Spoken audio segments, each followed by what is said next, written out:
Howdy, howdy, folks. A-Train here with you for another episode of Medieval Dynasty on the Oxbow map. Now available from RenderCube Games and Toplitz Productions. The Oxbow map currently only available on PC from Steam. PC for Steam. Steam for PC, whatever. Other platforms should see the upgrade and the 2.0 version coming up in the first half of this year. Well, welcome you back to the channel. It's a Taco Tuesday, and I hope you're having a great day. And as usual, tacos are our topic of discussion as we are on Taco Tuesday.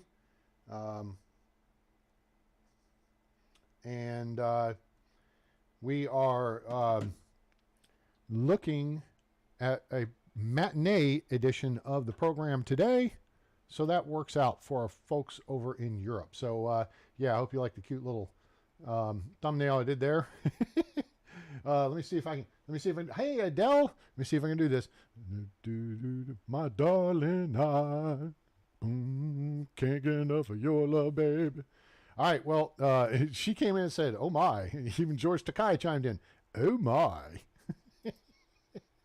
The thing is, I hit save, and now I think we may have missed our opportunity because she is in... I've missed you, beloved. Romance. Oh my gosh. Hang on. Dang it, what? Why did she just El Cafo? Hang on. Let me give her a coverlet. Quick. I'm gonna try to. Oh, wait. Where are you going? Where are you going? Where you? You can't go out there. Ricky. Welcome, Hang on. dearest. Hang on. Romance. I got you a little something. Yeah, coverlet. Yeah, give the gift. Yeah, okay. Affection change. So All right, I gotta go back inside because I'm cold. Okay. Something didn't go exactly as planned there. It's only 8:30 p.m. All right. Seen you today? I have such a bad memory for face. My love. Romance. Oh, come on. What? Why is this not working? Tay, what's up? Yeah, early stream today. Yeah. Yeah. I have an appointment this evening I got to take care of, so we're going to try to get a couple hours beforehand and then maybe a couple hours after. This is not doing what I'm expecting it to do. Why is she going to bed? Oh my God. This is stupid. It's going to so piss me off. All right, someone else I was watching Jesus. I was watching Naz's stream, and his wife, he came in and she was in sweeping the floor, and he was like, yeah, let's get it on. And she was like, okay, let's get it on. And, you know, and that's a done deal. Why didn't I get that option? For frack's sake, all this setup and the effing game is going to screw me over, literally. That's going to really piss me off. Let me get dressed again.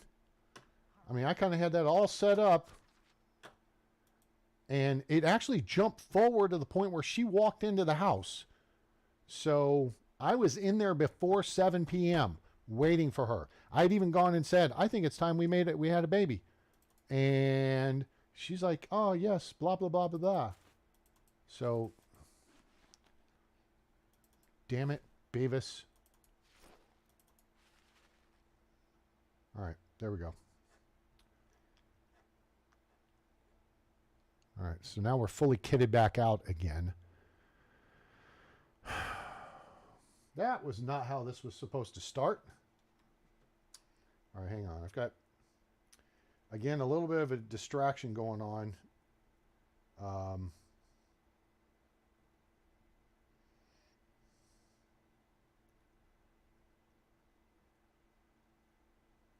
on. I'm trying to...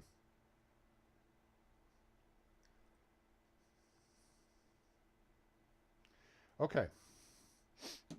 All right. So anyway. So that gets us to the next day. Whatever. Screw you people. You know. Lady, I try to frickin' do this right. My love. See? Nope. I did. bit. The right man in the wrong place can make. Oh, she's pregnant. Hooray! Thank God. Oh. Whew. All right. All right. So yeah, the Barry White music and the stripping down and all the little fancy fire and all that, it actually worked out. Phew. Whoa. Okay. We good to go. All right, so now the other thing I need to see here. Oh, it doesn't. No, let's scroll down through. Ah, that's what we're looking for. Baby bump indication. That's what we're looking for up here from one of our ladies up. Well, one of our ladies. We're trying to get. Thank you. So, all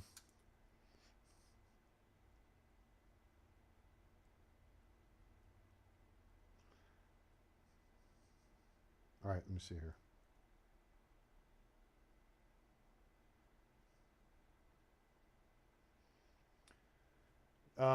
Anyway.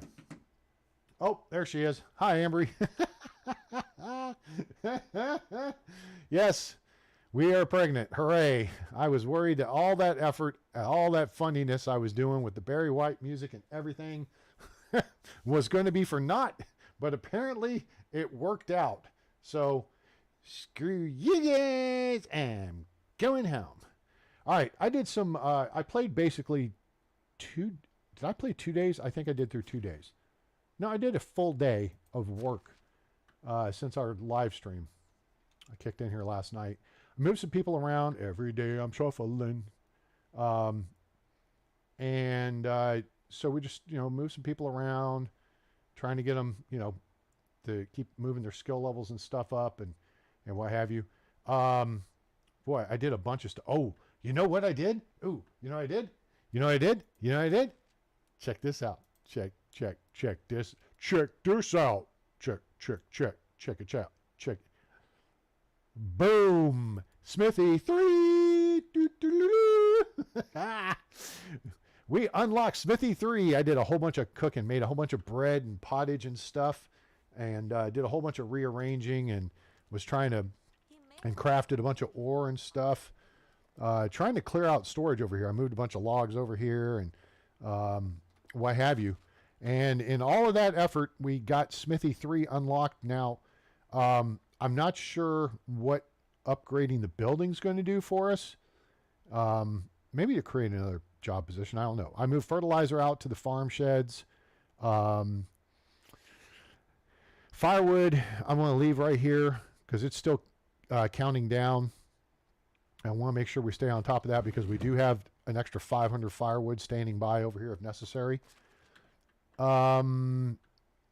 But we moved logs, we moved stones. Actually, stone's in pretty good shape. We only got like 289. I did a bunch of work with limestone to insulate houses, move some leather. So we got us down to about 4,200 kilos in here. Manure, we still got a shit ton, as it were. So, yeah, we got a crap ton of manure still to work with. But let's see, what's the other heavy? We had a lot of tin ore. And I whittled that down to, it was like over 400, something like that. So you can see now we've got a lot of tin bars. It takes 2 tin ore to make 1 tin bar. We got that knocked down. Iron, we got that knocked down a little bit. Iron bars. So our people can now make iron tools. And we just unlocked the whole kit and caboodle of it. So let me check here real quick. Smithy A, I think we shifted production. We're producing iron bars now. And really we can reduce our bronze. Bronze stuff, we can bring that into a position to be our sellable item.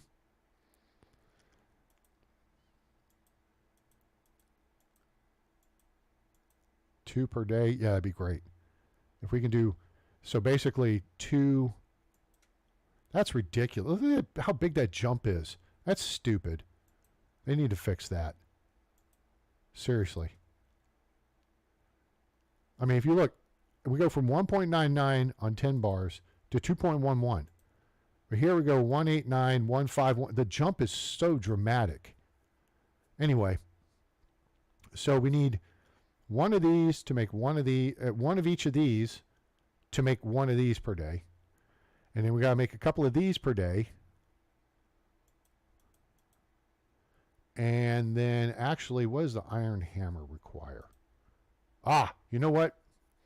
I think that's where we're going to go. Forget iron axes. Iron axes take like 4 iron bars. Yeah, let's nix that. Let's go for iron hammers.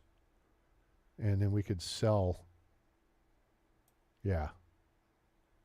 We could sell it. We could make iron knives too. What would that take? That takes 2 iron bars and a steak. That's not bad, but now let's check over our other smithy and see what they's are doing. They're making iron bars too. I mean bronze. But you know what? Let's take that out of play. Oh, we do have enough materials to make bronze bars for a while. I made them. We got a lot. So a bronze hammer, bronze pickaxe. Let's take the bronze pickaxe out.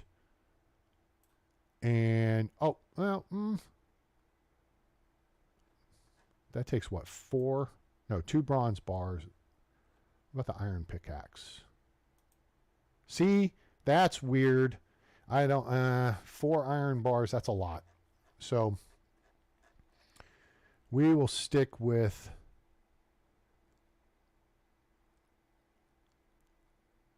we're making hammers on the other side. Yep. If we can get this to a quarter of 1 per day. All right. Now, how about iron shears? Iron shears would be good. There we go. Let's make some of those every couple of days. Okay. Yep. They'll make one every 2 days. Okay. All right. What about an iron sickle? What would that take? 2 iron bars and a log. What about an iron scythe? Oh, there's 4. Ugh. I don't like stuff that takes 4. This is a little more reasonable. So let's see what we can get here.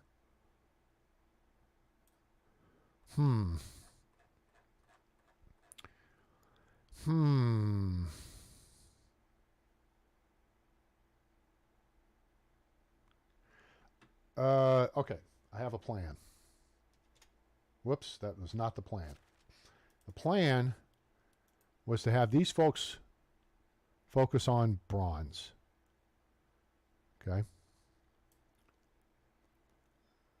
Let's have them up the bronze. Well, wait a minute. Total skill production there is 5. Total skill production here is only 3. Okay, so let's redo this whole metric. All right, Amber, you have a good day.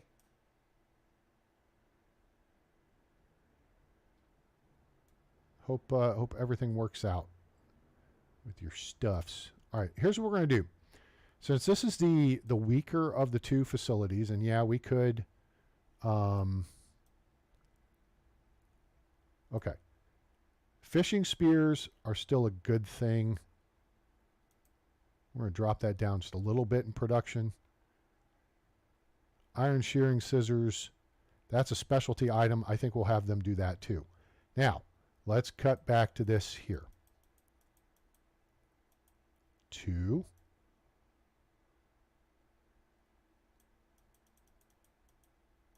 2 bronze bars.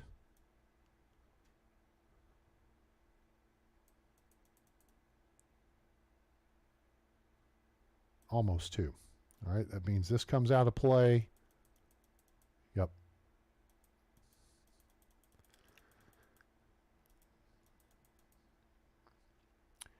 .03, and I don't think we're going to get much here. A quarter of an iron bar.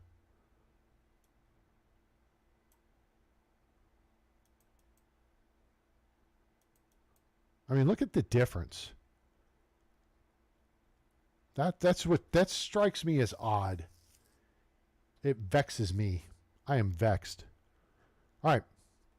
So now we can change Smithy A and reset their priorities. Let's have them focus on iron.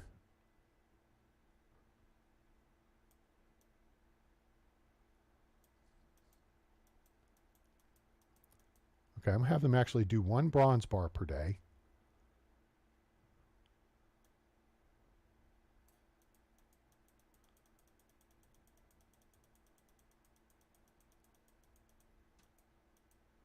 Three iron bars per day. Now, did I take, and I did, I took the iron shearing scissors out. So, if we're not, no, we're making bronze hammers still. I think we should still make bronze hammers. You're making fishing spears, but basically this person's deal, and I'm going to hopefully get someone else in here, is to provide the raw materials for this side over here to make the finished products. You see what I'm saying? See what I'm trying to do here? I'm trying to balance out the way things are going.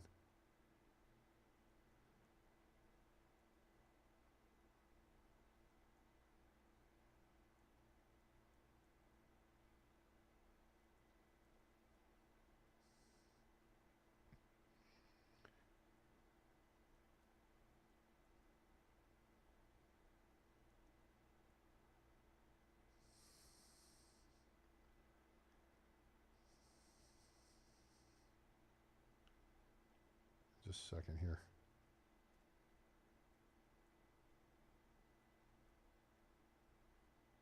Oh, jeez.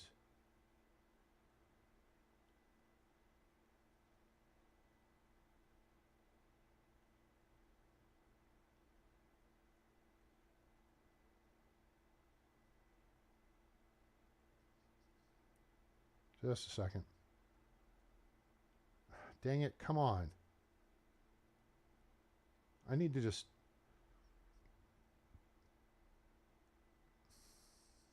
Hey, dumbass suggestive text. That would have been helpful. All right. Anyway, all right. So let's see, we're at 72%. We got bronze bars. Just to bat, but I don't know if there's a reason to do that.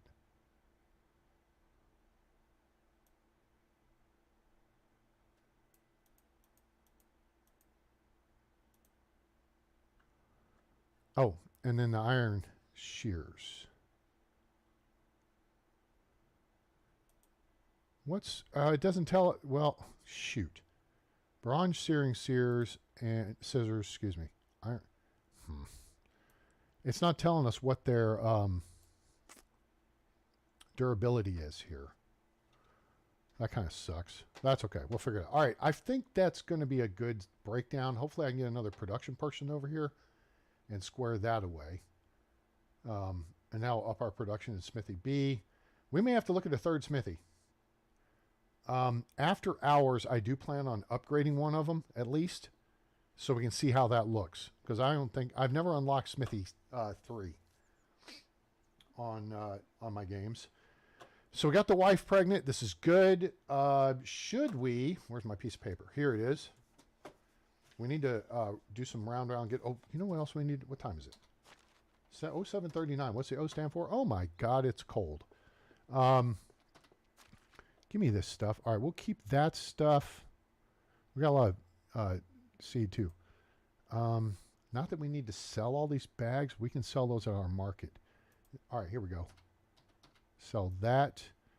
We'll keep the juice. We'll keep the axes. Okay. We've got some hammers. We'll sell the crappy knife.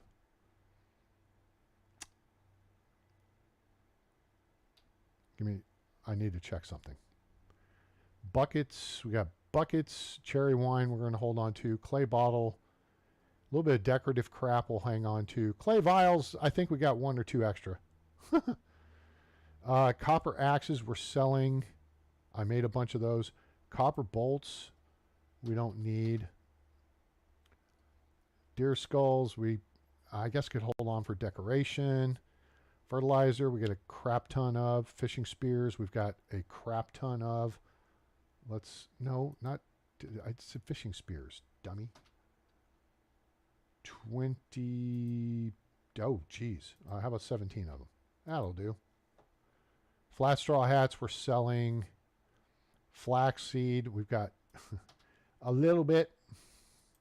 I don't know. Yeah, 1,200. That sounds like enough. Fur boots we're selling. We can take a couple, 6 pairs of those into town with us. Iron arrows we can sell. Iron crossbow. Where's our crossbow? 22%. We're good. Iron hammer. Blah, blah, blah, blah, blah, blah, blah, blah, blah, blah, blah. Linen shirts we're selling. Logs we got plenty of. Mead bottles. I don't know if we need those. Oat beer we'll hold on to. That girl is poison. I think that's okay.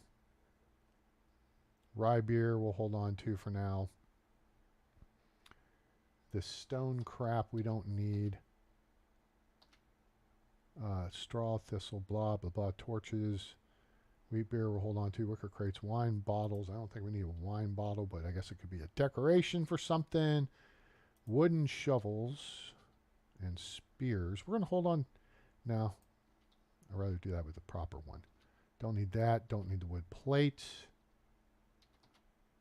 Just trying to clean crap out here. You know what I'm saying? We got a lot of wool. That's good. All right. We got 105 kilos on us. We're a little heavy, but it's early. I guess we don't have to worry about using a potion of strength. We'll just take our time. We are going to consider hooking up another couple. I have a couple more. Well, there's actually only one more couple we can shoot. I've got to fold my piece of paper a different direction. It's on the other side. It's on this side. Where is it? Oh, there it is. Okay. Zelebrat and Stranislawa, we may hook them up. Those are our 2 unicorns. And, oh, I also went down to Ambry Lane and I took down that simple house, or the small house, and built a simple small house in its place. So we are now back down to having just simple small houses throughout the community.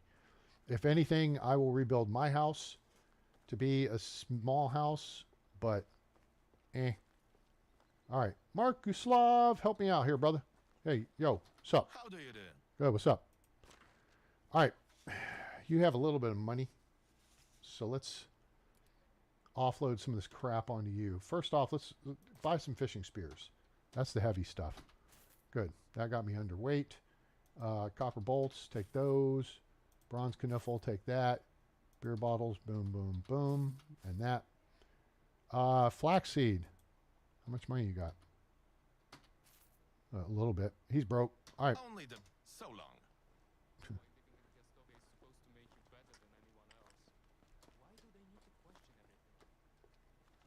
I wish I could sell my knees and buy some new ones. That's pretty funny. I think my dad feels the same way.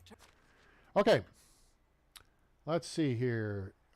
She doesn't have a ton of money, but hey, if I'm going to sell you something, buy some fur boots. There you go. And then while we're at it, buy some flax seeds and trade those to somebody for some. Another client. Farewell. No, don't be coughing in my general direction, lady. Hello, Unislawa. You should have some gay. She doesn't have a ton of money either. The hell? That. Buy a bunch of that. Oh, well, that still didn't clear out a ton of it. So flaxseed will still, I mean, when you've got barter at tier 3, you'll still make some money off of flaxseed. You won't make money off of it like you did on the valley, but you'll make some coin when you have enough of it. And so she's broke. Is there anything I need here? Oh,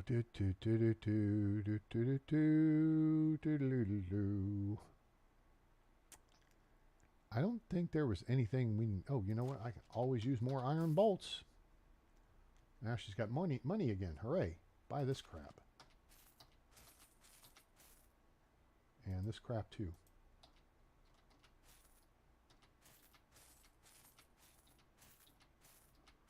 All right, clears that out. Here, buy the salted meat. I don't want that.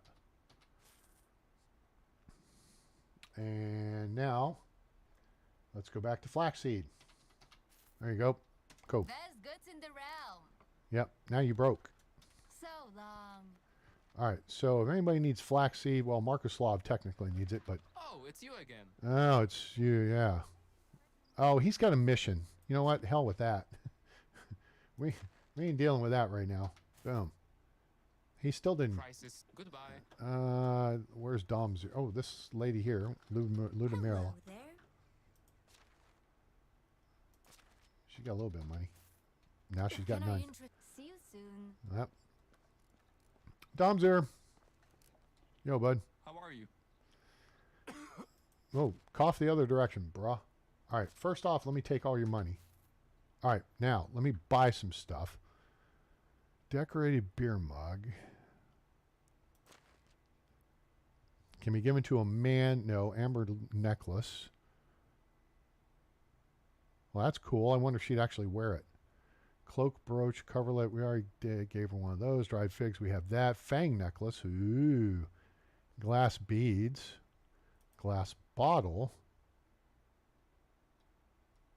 That might be a nice decoration to have around. Hard soap. Everything is so expensive here.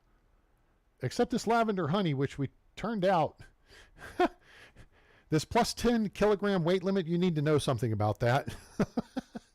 Yeah, you don't, if you're going to use that, don't use it and try to stack it with a potion of weight because it will override the potion of weight. Actually, I think whatever you take last overrides what you take first. So, yeah. A Captorga? A unique pendant. A leather bracelet. Oh, that's for a dude. Lodestone. Uh-huh. Uh-huh. Uh-huh.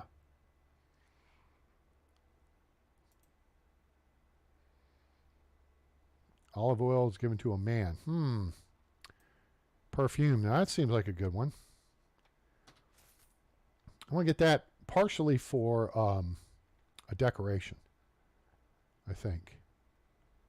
Sesame, that's for dudes.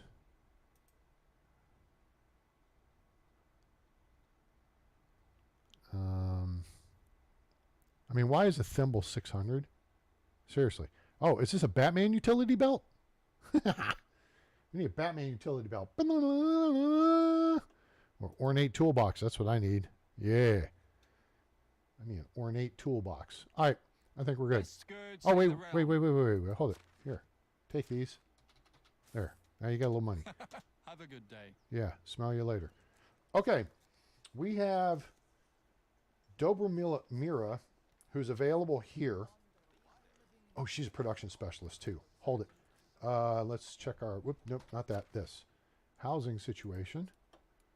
And again, I think we're going to pair up our two unicorns. We do have an open house. And I think this is Ambry Avenue 01. Because if I hit, look down here, watch this marker move. If it goes right next to it, doink, like that, doink, yep. All right, so this small house here is Ambry Avenue 01. That's the new one.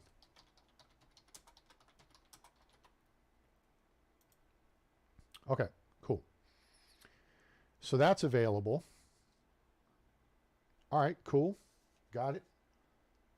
But yeah, I think the men get all the best gifts. Well, I think the women get nice gifts. I'm sorry. You're not going to catch me playing a female character on this game. First off, I don't play female characters on anything because I think that's stupid and it's something wrong in somebody's head. Second, I don't believe in the premise that a dynasty was built on a woman in this era. It just wasn't. Maybe Cleopatra. Okay, you're not Cleopatra. Third, the man getting pregnant is just absolutely abhorrently ridiculous. So, I mean, if you're playing a woman and she gets pregnant, maybe you switch over to playing the husband to take care of her for 2 years until she's back in action. And then, boom, you switch back to playing the woman. But the man being pregnant is just ridiculous. Or the woman could do the work after she has the baby. It's not like women didn't work. Women pop the kid out, and then like we're back in the fields like 2 days later. I think is how it was back in the day. Seriously. I mean, get some history and come back and see me. What am I looking for here? Oh, yeah, here it is. So, yeah, we're planning on hooking up Sobirod with Sky. We've got Alruna and Milobad hooked up. So if we hook up Zelibrat and Stronislawa, they are not, I mean, they're the two unicorns. Okay, so they're both down here, so this should be easy to see. All right, so here's Stronislawa, and she's almost to a 4 there, so she's at least all 3s. Zelibrat spent a minute in the market, and all of a sudden is a market expert. Look at my market people. I've moved them now into other jobs, but damn, they spent like a couple of months or seasons in the market, and they're like 8s and 9s. Yeah, they could. They could. Yeah, a childminder. You could have a little kinder care. I don't know. It's a house with a, what was the something mother, something mother. I don't know. But basically the one woman to take care of the babies for the course of the day. You know? That would just make sense to me. All right. So let me see where Zelibrat is next door to me, I think. So actually I would rather put him in the house with doofus Stronislawa. They're going to have a kid who's coming out dealing cars and stuff. Look, 4 and 8. It's going to be a used car salesman coming out. Trying to wheel and deal and knock down mom's medical fees and stuff. So where is she? She's in Simple Small House, Maple 06. Zelibrat, you're moving.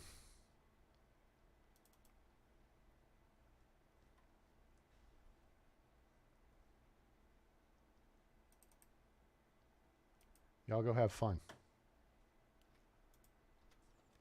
Oops. So, if we go down here to Maple 06, we should have 2 people in there. And there we go. That should be Zelibrat and Stronislawa. Let's get it on. Oh, his happiness is coming down. Oh, let's go fix that house up. All right. The other thing is, oh, she's not an extraction specialist. I could move someone into extraction, though. All right, so that effectively means there's 2 houses open, but I think we're going to tear down my house and the house next to mine and build a new house. So let's go recruit this woman here. She is a... I got to turn my piece of paper over to where the hell I started taking new notes. Dobromira. I think we already got a Dobromira, don't we? Oh, my gosh. No, we got Dobromila, her sister. Dobromila, Dobromira. Dobromila is actually Debbie. That's what we call her. All right, so Debbie, where are you? There you are. Hi. How is life treating you? Good. Have you heard anything interesting lately? Skunky. Okay, whatever. You are into the deal. All right, so let's see. We've got the house on Ambry Avenue. We're going to put her in. Boop, boop, boop, boop, boop. That's it right there. Boop, boop, boop, boop. And then job-wise, I'm going to piss her off, but we need her here. And that's okay. Now, we need to go check what they're doing in excavation A, because I need limestone cranked up. Copper ore, we're going to drop down.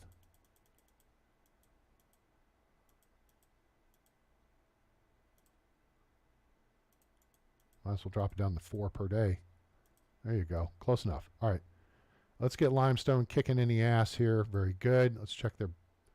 Oh. Well, we have pickaxes in storage. I should have bronze pickaxes here. 17 bronze pickaxes. I think we've got pickaxes. But I don't want them using my pickaxe because it is mine. There are many like it, but this one is mine. All right. So what we need to do is get back over and upgrade the house, because what's his face is going to drop in happiness like 20 points. And I really don't want that. Not that it's a big deal, but it would be better if he were happier. Excuse me, pardon me, excuse me. Coming through, coming through. Make a hole.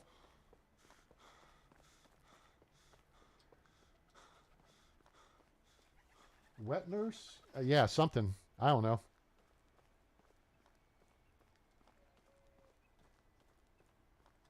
Something. Just... All right, so two things here. First, we want to take 6 or 7 of those bronze pickaxes over to Excavation Hut A and drop them off just so those people have the tools.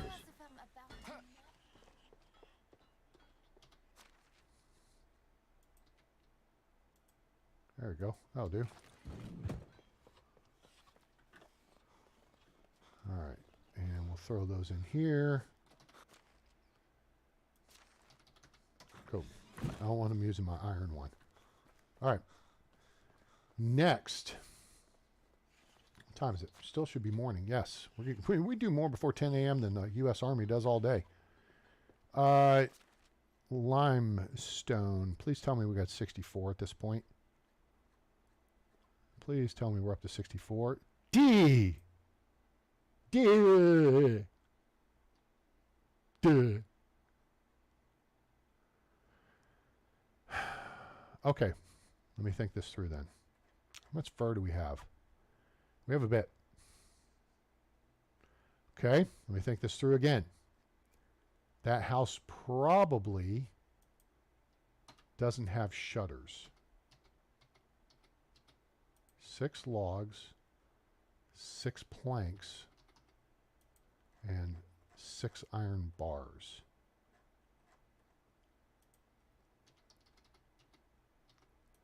Okay.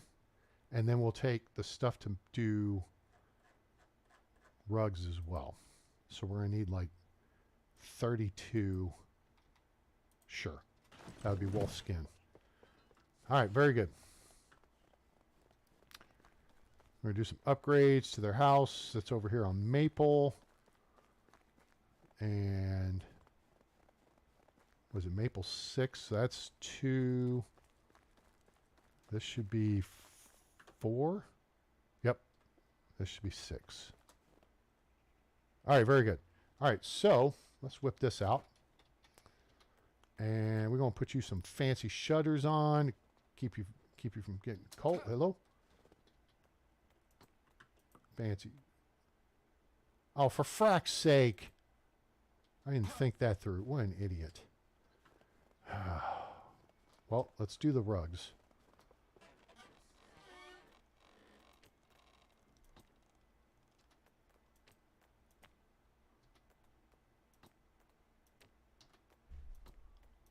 Okay, now they got rugs.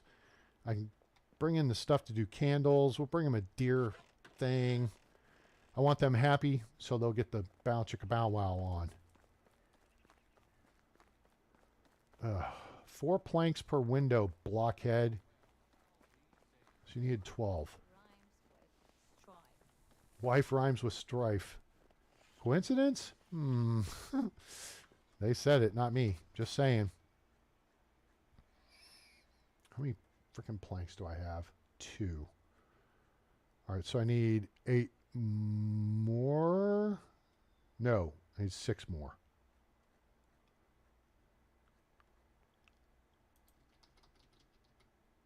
Cool. That should do. And then let's do some additional planks. So I think we need 4 per window. We can throw some St. John's wort into those. That'll fix that issue. There's a moose skull. Give me a deer skull. We'll throw that up on the wall. And then there's... we could do let me check my house so I can figure out what the frick we can do here. Oh, we need to do... I think I've got the outside light already. What I need is the lighting. Oh, that's going to change out the... No, okay, let's go here. And can't... So 2 iron bars, so we need 2 more iron bars. And then maybe we need a shelf thingy here. Hanging rack. What do those look like? Oh, that's kind of cool. Shelves are good.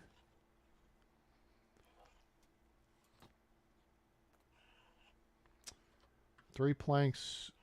Okay, so we need 3 more planks, 2 more logs, and 4 more iron bars. 3 planks, 2 logs, 4 iron bars. 3 planks, 2 logs, 4 more iron bars.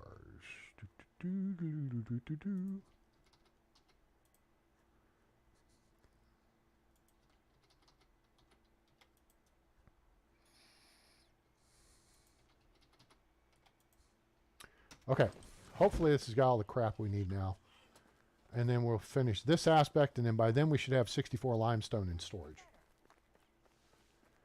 And then we can insulate the house, and then the happiness. And again, so all my houses are stone walls with wood tile roofs, which are made from planks. If you do that, they need outdoor lighting too. Oh, wait, we can do this here. Boop, boop, boop. And you.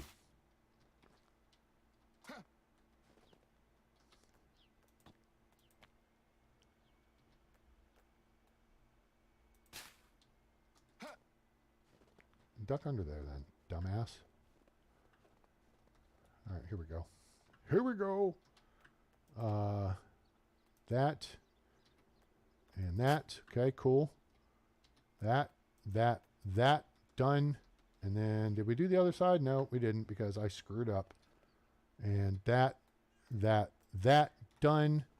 All right, the exterior is done aside from insulation. Sweet. Let's see. What do we got here? What do we got here? What do we got here?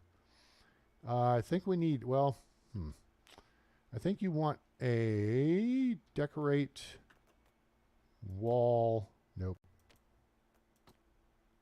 Nope. Apparently you got to do it this way. Sure. And then over here, decorate with the brace double shelf. Sure. I think we'll put the deer trophy there. And then here we'll put the other candlestick. Okay, cool. Now we just haven't done a Himeli hanging along, but that's not something I've dealt with before. All right, anything else? Do I have anything else? Do I have anything else? We still have 2 logs. What did I must have miscounted on something. What's there?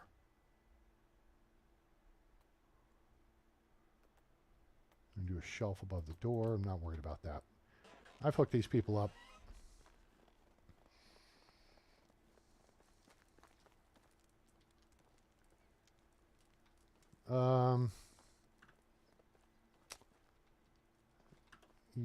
Sure. Maybe just going to drop these logs right here. Find some use for them up over here. Probably working on another project, another house. All right. Good show. So now our newly hooked up couple. Okay, now she's the newbie. She's coming along. Now she's not going to be fully happy in this job. She'd be happy in these 3 jobs. But this is going to help us, and it's going to help her. So, you know, why make her happy and then make her unhappy, right? You know what I'm saying? Stanislaw is going up. Zellebrot, yeah, see? He's all the way up. He came down a little bit. But now I think he's stabilized. She's going up. She's about to go up a bunch more too. Adding insulation to a home is like +7 happiness. The shutters are +3. And to me, those are the two most logical things you could do to make the home nicer. There we go. Oh, E. Cool. You know, make the home warmer. Insulate it, put shutters on the window, then you have, you know, climate control and keeping out the elements. Oh, I could do the curtains as well. I forgot about that. All right, let's get in here and let's do this and do this and doop, doop, doop, doop. Do the easy things first so we unlock our builder chance so we go faster, easier. Okay? And then we got to do a coat.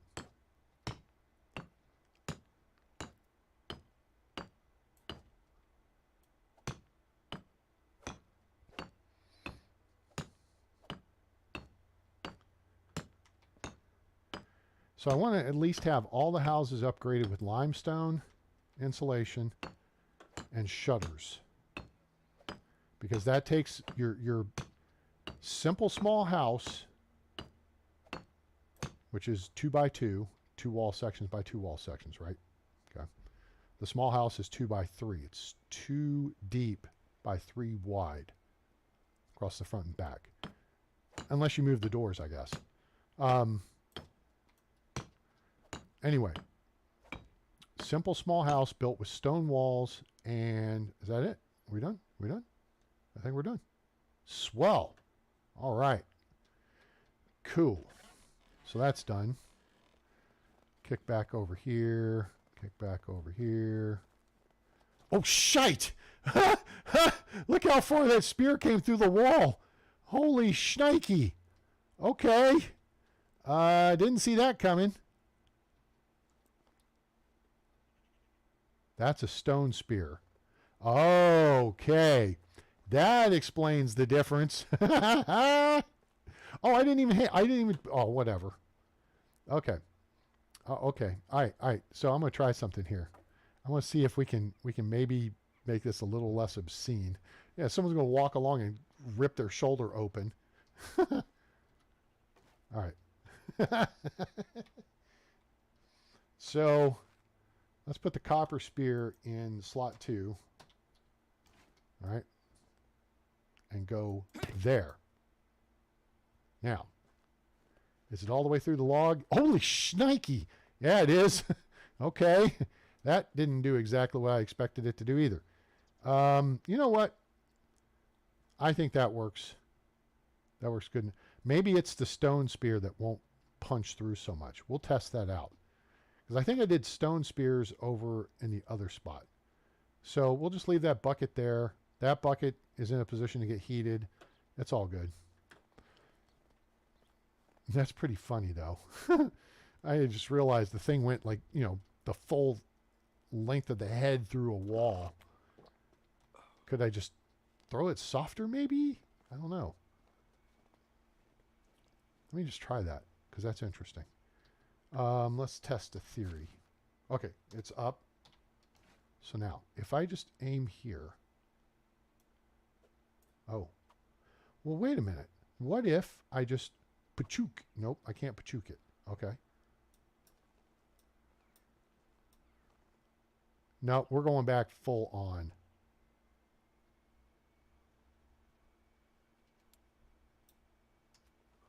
Okay. All right. Put that away. Gonna hurt somebody.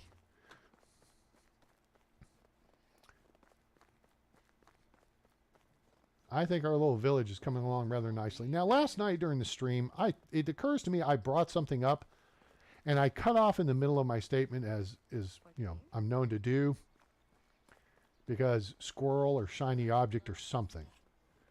So what had happened was, now is that's a stone spear. Now it looks like it's all the way through the other side as well, but, and it is, but this is kind of out of the way. I'm not too fussed about that. But that is kind of interesting. I'm not going to worry about it. We could build a log wall across here that would hide it. Anyway, I'm contemplating a different way to play this. Hello? F. Thank you. And what else? Oh, we are combat light aside from this. I've dumped planks down here. It's 150 planks. This is 200 logs, I think. Yeah, there's 200 logs there. So, different way to play this is... Oh, you know something? Let's see what this looks like sitting out. As just an item for decoration.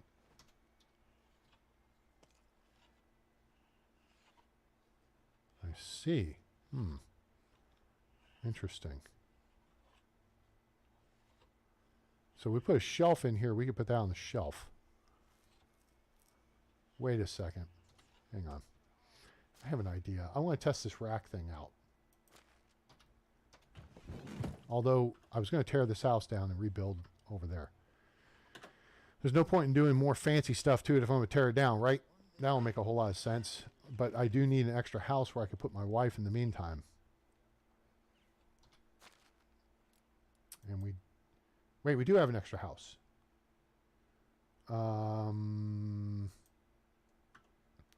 It's just down on the lake. No, it's next door. Yeah. Oops. Because these are the two houses I was going to combine into one bigger one.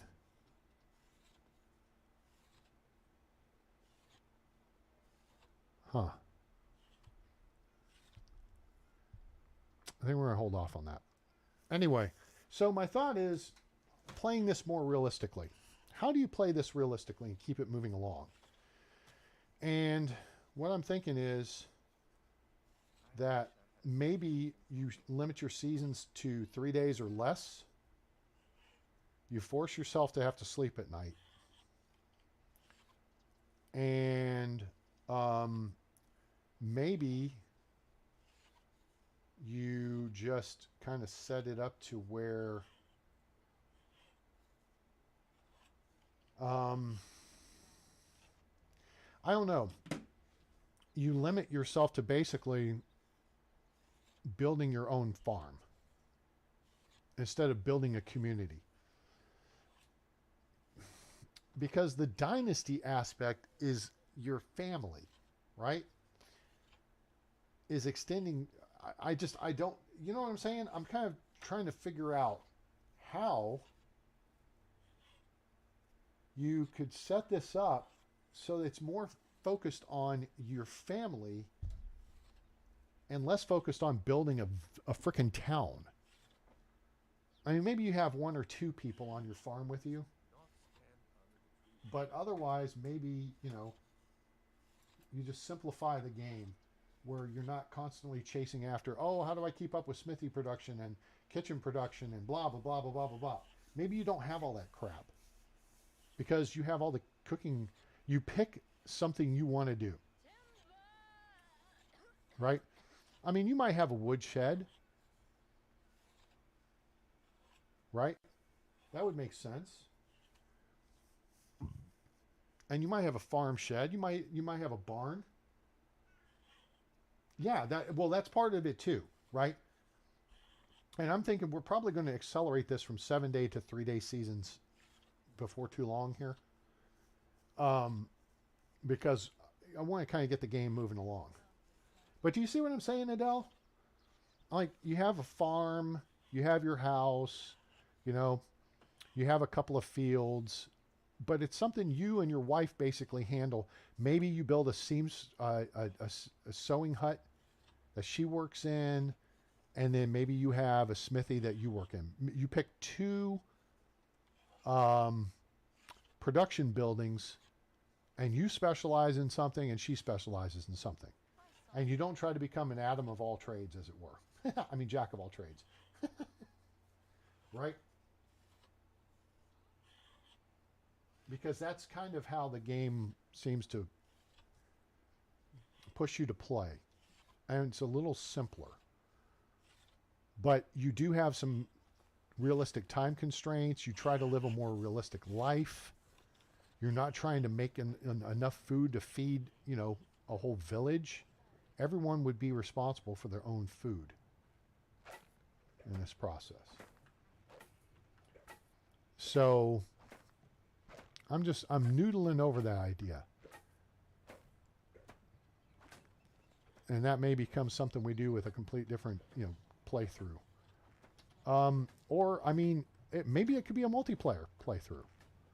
Everyone picks a specialty, you know, and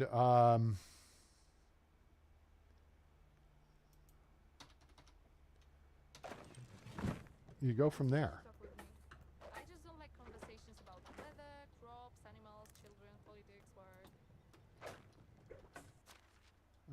Let's see. Some rot here. Let's put that back. Maybe you're a simple fisherman. Yeah. Maybe you have pigs and chickens or cows. I mean, and already we're starting to get into scope creep. You know what I'm saying? Now it's, but you don't have like market stall. Oh, well, I guess you could have a market stall. And maybe you just have 2 or 3 people that live on your property with you, that you work, you know, you work together, and it's a smaller, more intimate sized community. I'm gonna haul some more of this fertilizer out of here. I'm still trying to cut this weight down. No, manure. Haul the manure out.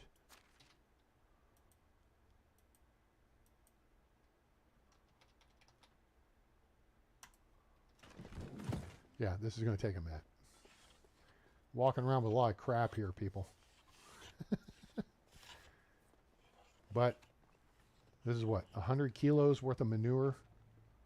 Let's see how much this equals in fertilizer.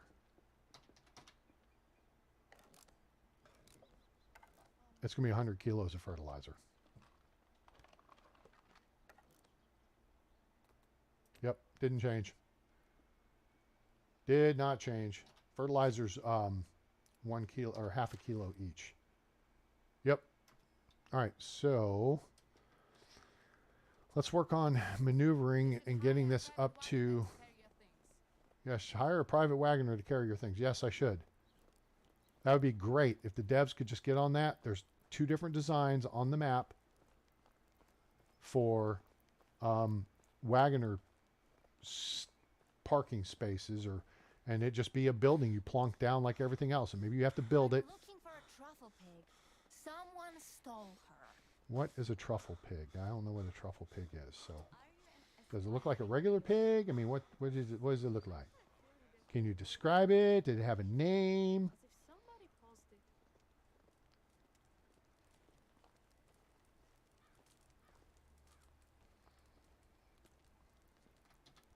My only thing with there we go. Oh, this is full. You know what? That's what this spot on the floor. There's a little brown spot on the floor today. Blunk.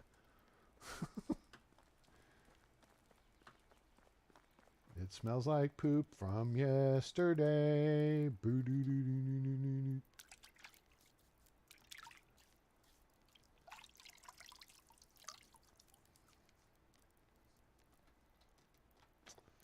All right, cool. So, yeah, let's take a look at our people now. All right, you youngsters, you two get to know each other better. See, they're up to 60%, 66% happiness. We made them very happy. All right, we do need to make a road trip, and I think I've actually cleared the way out. Oh, you know what? It's evening. Let's actually kind of work with the constraints I just kind of laid out. Let's put this up. I do need to set up a couple of more. Oh. See if we got some eggs and stuff to collect here before we run down by the deal. Hi, gang.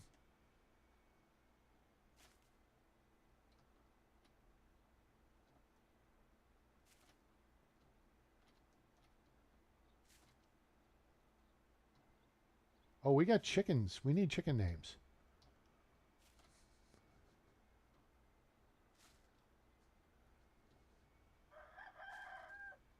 It's a little late in the day for that. Cluck, hey. Cluck Norris, settle down. Yeah, we got some chicky poos. We need to Rocky, what are you doing with eggs on you? That's a little weird. Don't be and you too, Bradley Bradshaw. Nobody seems to have mentioned what that name means. Bunty, could you get busy over there? Hey, y'all settle down. Food storage 3. Hooray. All right. Now we got work to do. Oh, hell that. No. We don't need damn manure. Conversations about the weather, crops, animals. All right. We do not need more poop. Here's what we need to do. Take advantage of the fact that people are not working, and let's upgrade a couple of these buildings and see what they look like. Hooray and huzzah. That means I think barn 3 is the only thing left to do in the farming aspect of my technology tree.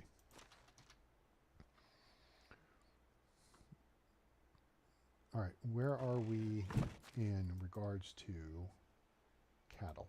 70. So tomorrow we should be able to milk them and make more cheese, Gromit, because we need cheese. I know there's I've kind of tried to get in touch with a lady on the Facebook group that wants to do multiplayer. She's new, and so, you know, I could take her under my wing and what have you. What am I doing? Smithy 3. Now, first, let's do this. Let's check and see who is in this building, because we're going to have to reassign them. Not that it would be hard to tell. It would be the two people that don't have jobs, right? Well, that's genius, A-Train. Duh. And quit looking at the house numbers. Dumbass. Shorten that up. There you go. Shorten that up. Let's go to here. All right, so Mederica and Stronislawa. Okay. So, Meder and Strawn. Those two are working here. All right, cool. Because they're going to lose the job. Now, here's the thing, and this is kind of dumb. It'd be great if they fixed this. Now, they fixed the production side of it, okay? So you don't have to come back and fix this if you upgrade the building. It stays. But the workers get booted. And that's dumb. But at least it's easier than trying to fix the other part. All right, so that's survival. Farming technology. Oh, we still got the barn and then the windmill. All right, so food storage 3. Super awesome.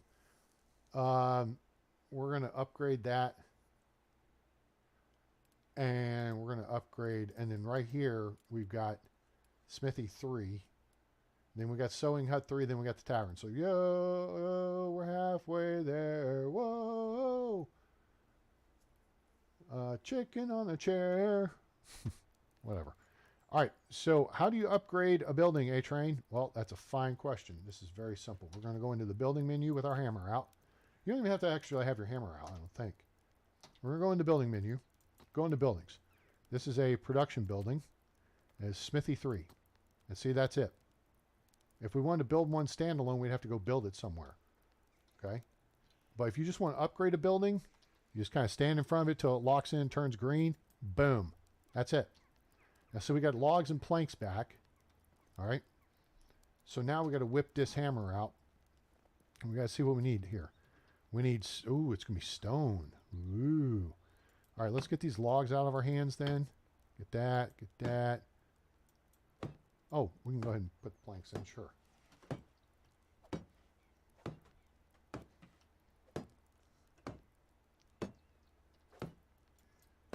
Okay, there's one. All right, so we need 12 planks there. So we need 36 planks.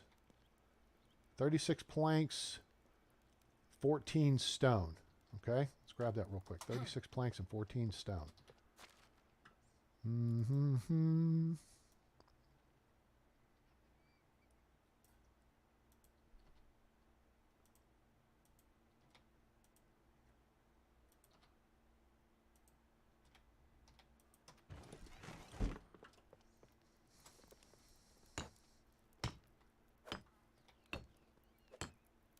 Now see, that reset the clock on our builder trance. So now we're building faster, and then this is going to put it to tier 3. And now we're going to build the stuff that takes the most work. Ah, crap. We need 8 stone there. All right, that's cool. We can get that. You just want to make sure you complete a section before that clock down the bottom left runs out. Anyway, so I'm going to try to connect up with that girl. She's in the, or woman, she's in the Eastern time zone, somewhere up in Michigan. And maybe we can set up a multiplayer. But I just want, and maybe we could get it with. I mean, no offense, Adele. I don't know if you play on this version or what. What do we need? 8 more stones. It's just you're across the pond, and that could complicate, connectivity and timing. Clearly, you're on about the same time I am, so that might actually work out. I just don't know if we would experience lag or anything like that. Otherwise. It'd be like, could you, me, or, maybe if hello, thank you, Steve-O, or, Janae. All right, there we go, Smithy 3. Awesome. See, it looks a lot like Smithy 2, doesn't it? I think it's just got extra wooden roof supports or something. Nope. Looks a lot like Smithy 2. What's the storage capacity, though? This is 200 kilos. I would guess this is going to be 400. 300. Wow. Okay. Well, cool. All right. Let's get our people reassigned. Right there, Metarika. And she goes to Smithy 3. A. It even kept the designation. And then Strunislawa, just double click on her, double click here, scroll down, and boom. Boom. Done. Okay. Everyone's happy. Okay. So, I don't know. I have to think about that. Because I'm going to want to live stream it, I think. You don't play, you just watch? Okay, well, that's cool. We appreciate you just watching. We enjoy your company. Rocketry Forum and Roger put up a new thing. All right, let me just set my alarm so I'm good to go. Oh, you know what? Yep, that's fine right there. Cool. All right, we got about 2.5 hours. Fart around. It'd be good if I ate something before then, but that's okay. All right, food storage. What are the chances I'm going to need logs for... Oh, look. Logs. 26. Why am I heavy? Because I got logs. Oh, okay. Well, let's take a few more logs and a few planks. We can at least take them over there and drop them because we'll need them. Yeah, I just did the log. I did the long way. That'll give us 30.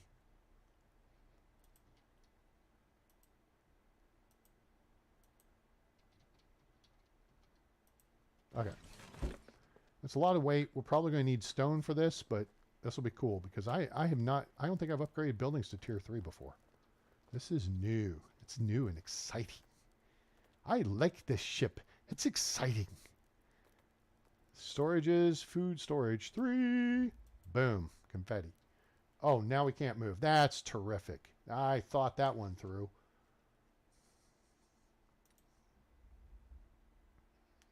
X. Sure. That fixes it. Okay, cool. Boink. Ugh. Couldn't go very far there. Yep, we're going to need stone. All right, let's work the roof situation first. No, let's do this. There's that.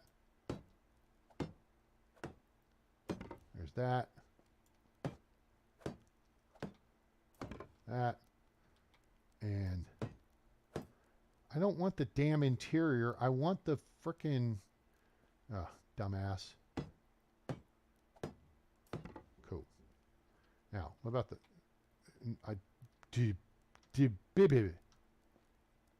Liberty Bibberty.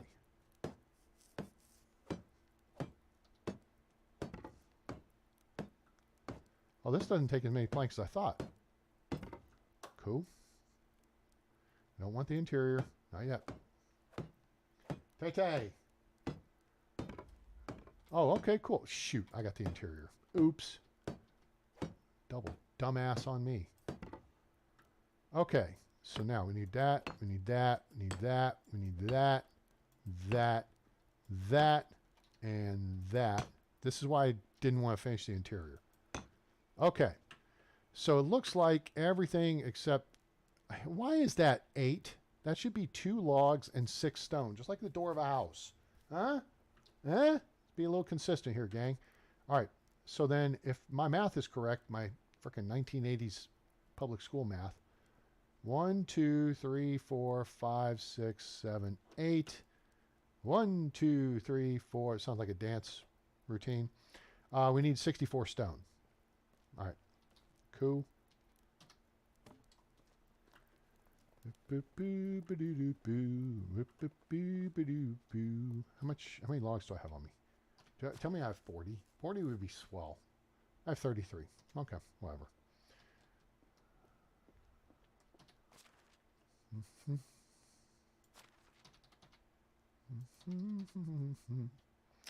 All right, now we need 64 stone.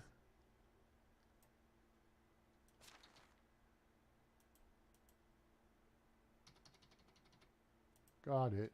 Okay, cool.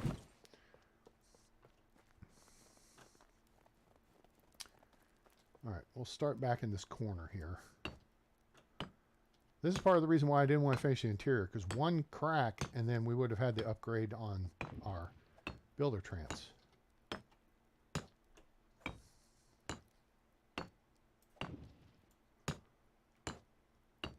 And see, that's my other thing about playing multiplayer is, you know, is everyone available at the same time? And, you know, we want everyone on comms, blah, blah, blah. You know what I'm saying? It's just complicated.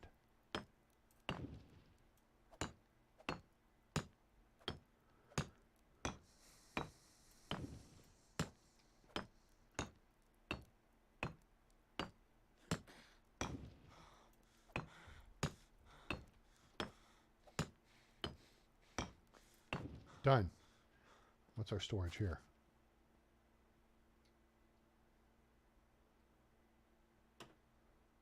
$4,000 kilograms? Wait. I've got a second food storage next door. I forget about that. So here's another food storage here. I just never go in here.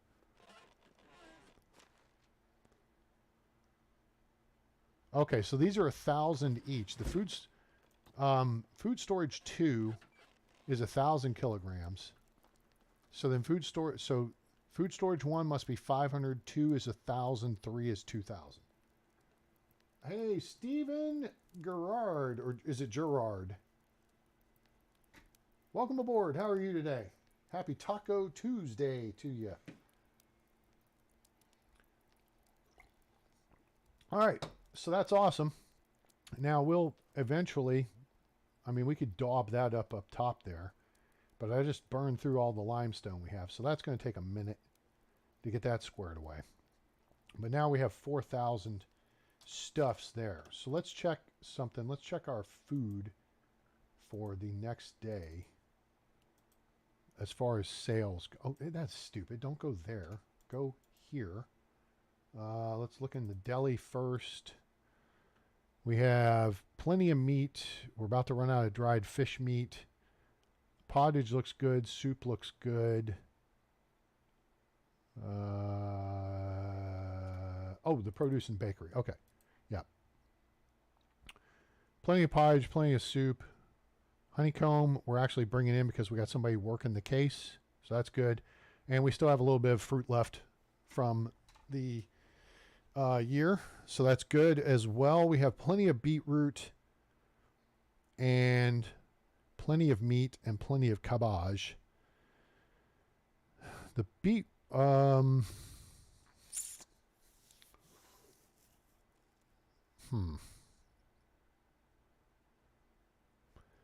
let's do this. Let's do this. I was talking about this. Let's just do it. All right. It's midnight.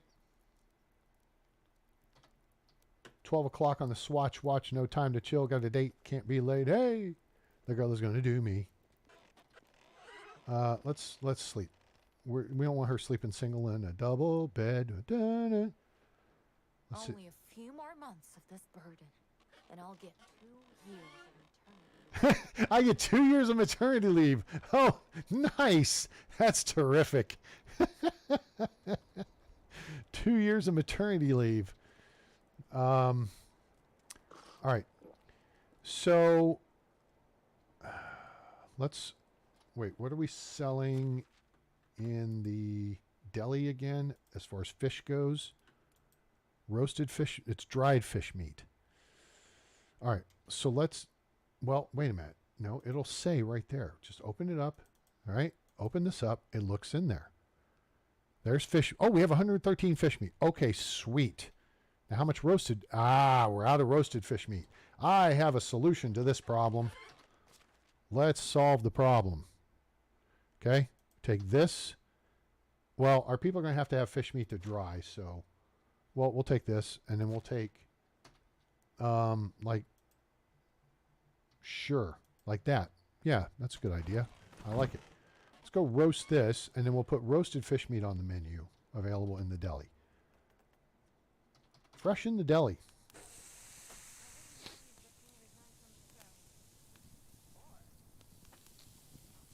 Cool. All right. Plus, then that allows us to restock our own personal supply. Roasted fish meat is the best you can do. I mean, arguably, you could say it's salted, but quite frankly, I'm just not a fan of salted fish meat. There. Cool. That gives us 10. Yeah. All right. So now we go back to the deli and Dobie Nigua. Take that off here, and we'll go down here to roasted fish meat, and we'll put that on the, whoa. We didn't have her set up for a full deal anyway. Okay, we'll push this up to like, well, will it push to 10? It will push to 10. Perfect. Okay, cool. We can do that.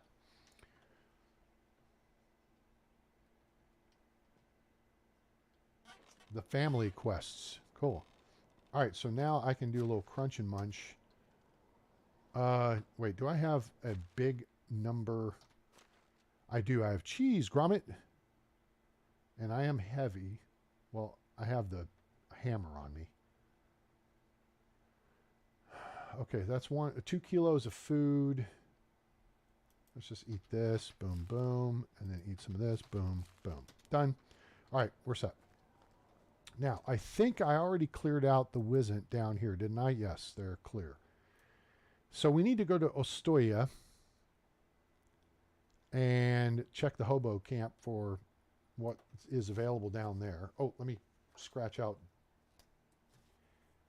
Dobromira's name, because we've already got her in the fold. So I think we'll take this on foot. Cool. Let's go.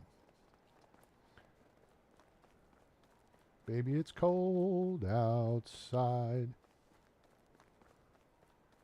This is just such a pretty map. I mean, the valley is cool, but this is just, it's so pretty. And I love it in the snow. I love the snow in real life. And what I love about this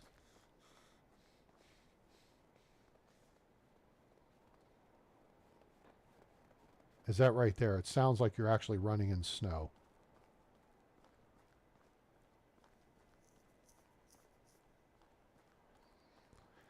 All right, I think we wiped out the deer to our right. We've got the crashed cart we've already cleared out. We took the horse. We might do some hunting while we're here.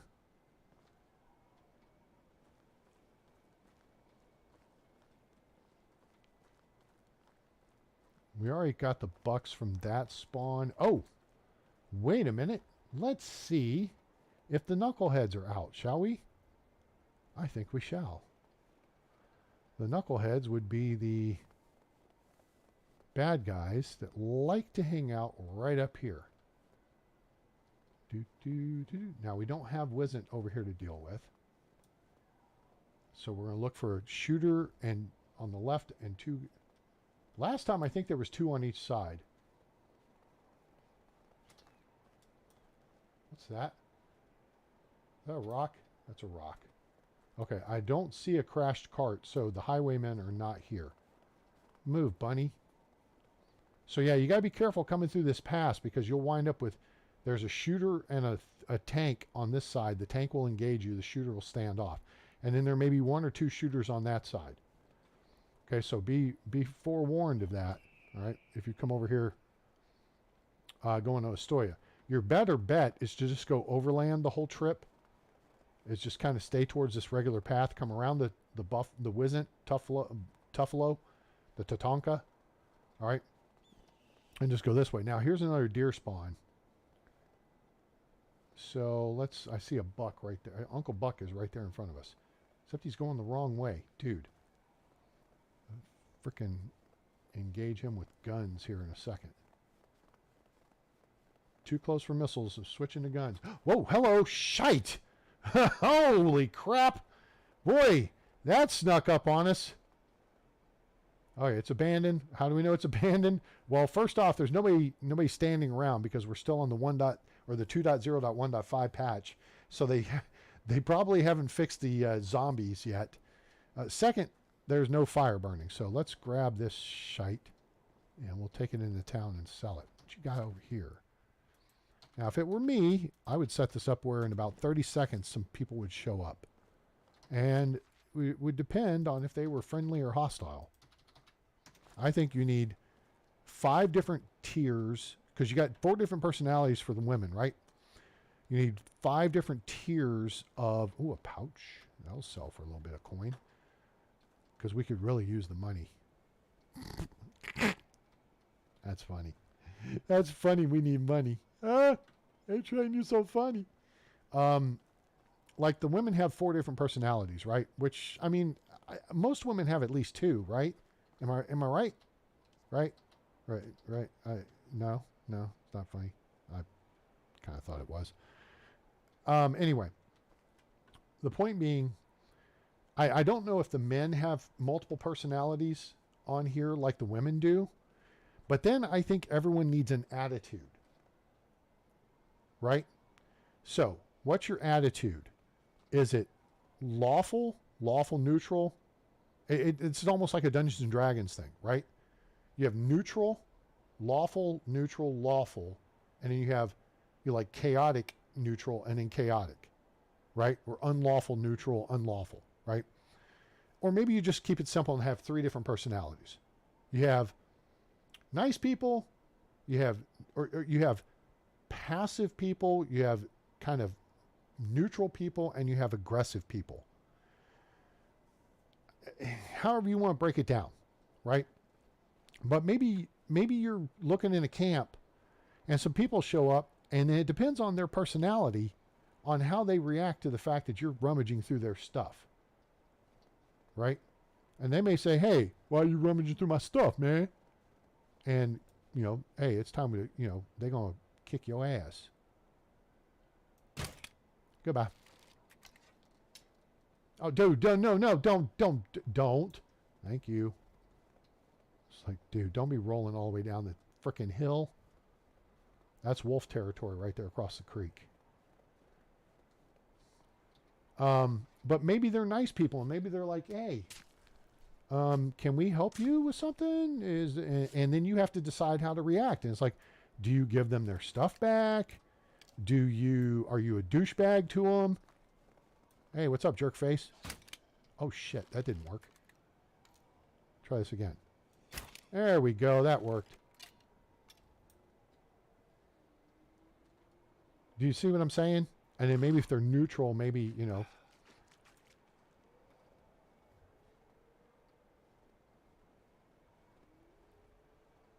This guy should hear me already. Although I am sneaking. No, I'm not. Whoops. And he ain't gonna howl no more.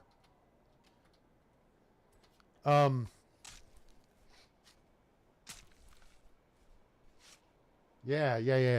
In fact, I think the market, so, but this, vampire, multiple targets, 1, 6, 5, 12 o'clock.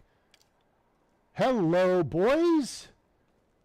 They're going to be freaking, I've encountered this camp before.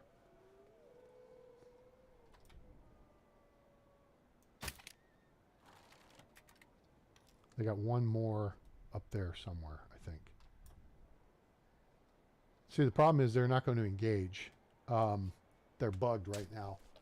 Yeah, but that's, I agree.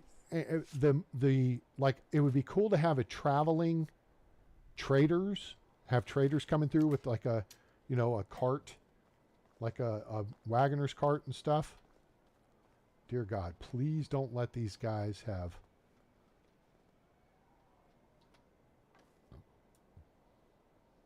Nope, I think they don't know we're here. So it'd be great to have a trader come in and you could just trade stuff. So you have to establish a trading post, right? Again, I'm thinking about farthest frontier. All right, so, oh, he's, somebody fixed something. Oh, yeah, I fixed him. He's dead.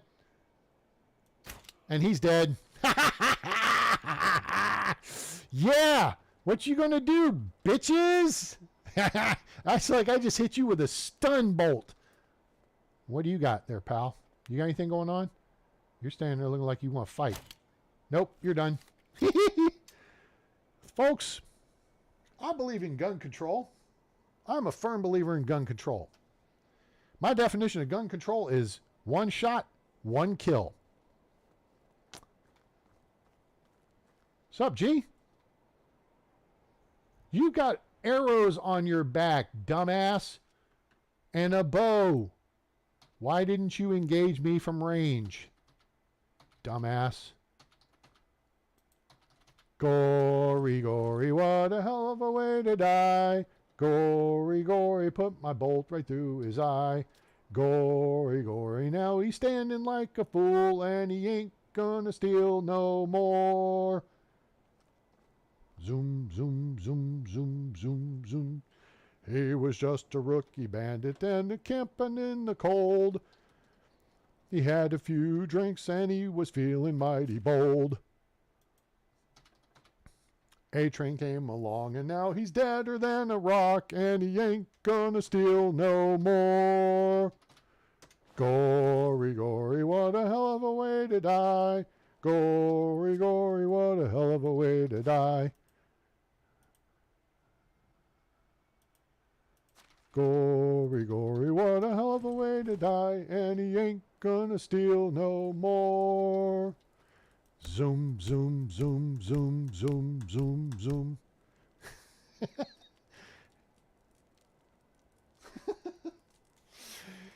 I love it. I love it when a plan comes together. Oh, that fire feels good. Yeah? Does that feel good to you? Does that fire feel good? Yeah? I don't know. It doesn't seem to feel very good, but anyway, what you got? Oh, you got a copper spear. Wow. That could have hurt me. If only you put yourself in a position to use it. Oops, nope, not that. Onions. Roasted meat. Thank you very much. What else y'all got around here? It's a nice little log stool. Ooh, 4-berry wine.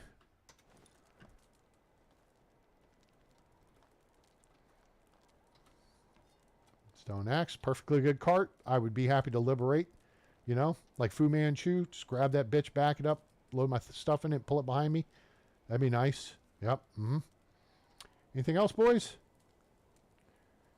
Oh, boots. You won't be needing those anymore.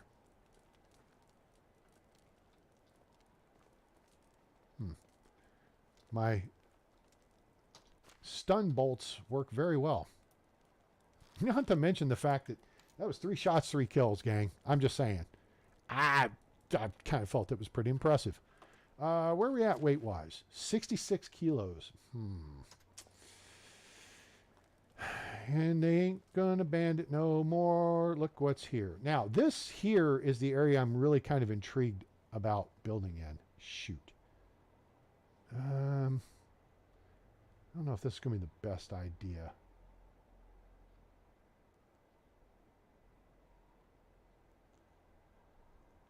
So you got to take out these 3 Wizzent, obviously. There's clay pits right here. Of course, there's wolves too. But those are the 2 biggest threats in this area. Now, don't turn around. Come this way. Oh, shit. That got everyone's attention. All right, so now let me back up. Anyone coming? Uh-oh. Uh-oh. Uh-oh, uh-oh, uh-oh, uh-oh, uh-oh, uh-oh. How close am I to the edge of their spawn? If they'll stop, I'd stop what you're doing because I'm about to ruin the image and the style that you're used to. Here, you keep coming. Yeah, keep coming. Keep coming. Keep coming. Yep. I'm still here. Don't you know I'm still standing, but your ass ain't. I hear you. Yep. Come on. Come on. Give me my bolt back.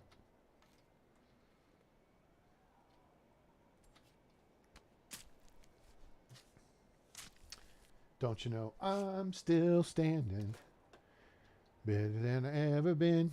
Of course, they just nerfed these down, so we lost 10 meat out of the deal, but still, 70 meat's a pretty significant amount.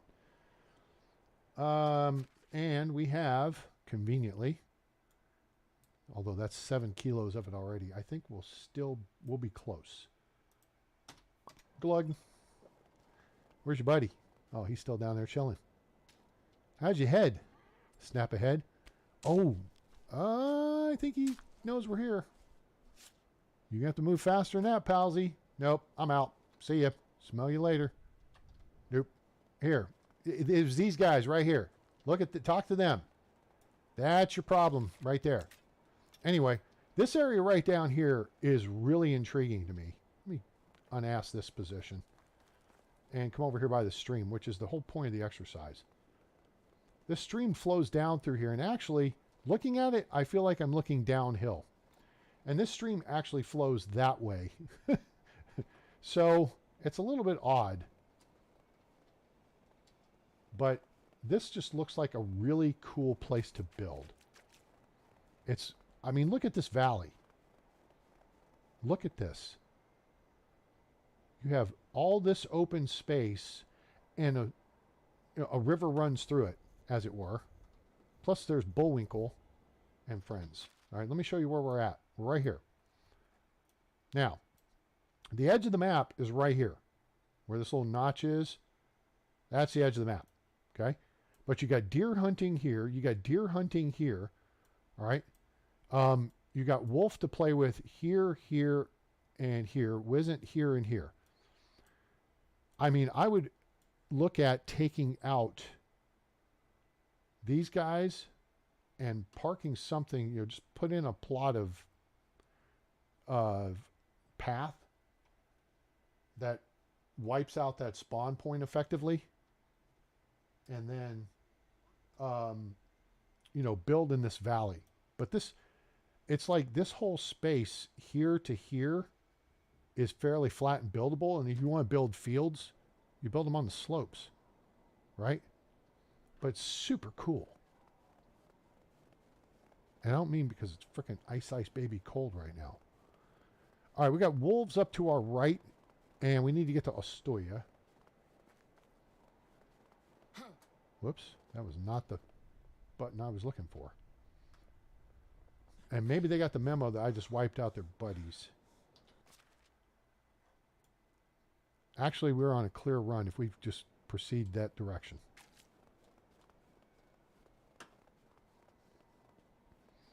But you got spruce trees. Of course, there's tons of birch in this this map. I'm not happy with it. There's so many birch trees. It's ridiculous. You got this big commanding hilltop here you could build on. Point is, you're close to Ostoya, and you're actually on the side where the Uber is. So if you need to get somewhere, it's not terribly difficult. You just run down here. You got 2 market vendors.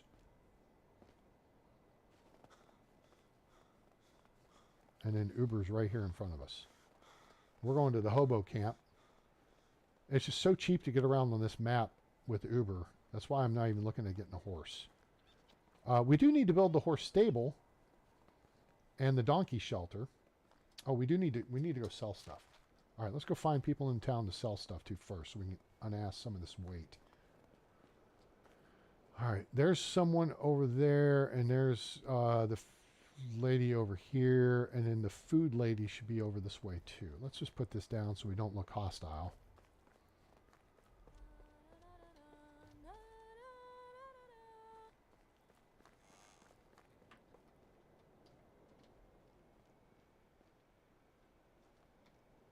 Oh, here she is. Hello.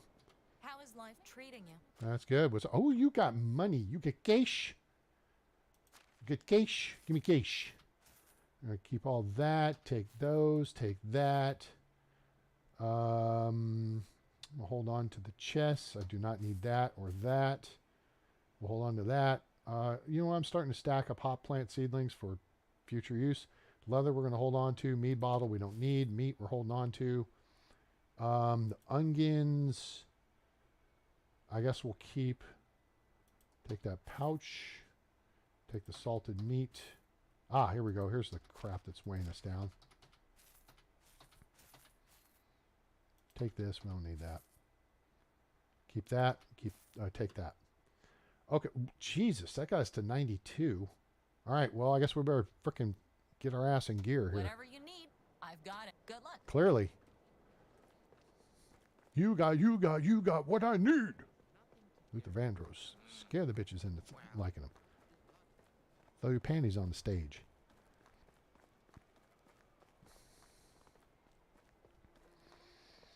All right, let's go visit the hobo camp, and then we're going to have to Uber back to Piastovia. All right, we got some dudes. We could use some dudes. Okay, Lambert is useful. Lambert is a 14-point NPC. What do you think they could add to the game to spend your money on mid to end game? Well, here's that's a great question. So let's look at this. And I think in part the problem is, and maybe they're trying to slow this down. They're trying to slow down the development to drag the game out. And it just depends on how long your seasons are, and then it depends on if you sleep or not. First off, let's talk about dragging out the game a little bit. If they were to make it so your energy ran down and you had to sleep at night, I think that would be a good play. Then having 7-day seasons is not bad because you're knocking out like 8 hours of, a day of work, right? So that would be one thing I would look at doing, is forcing you as the player to sleep.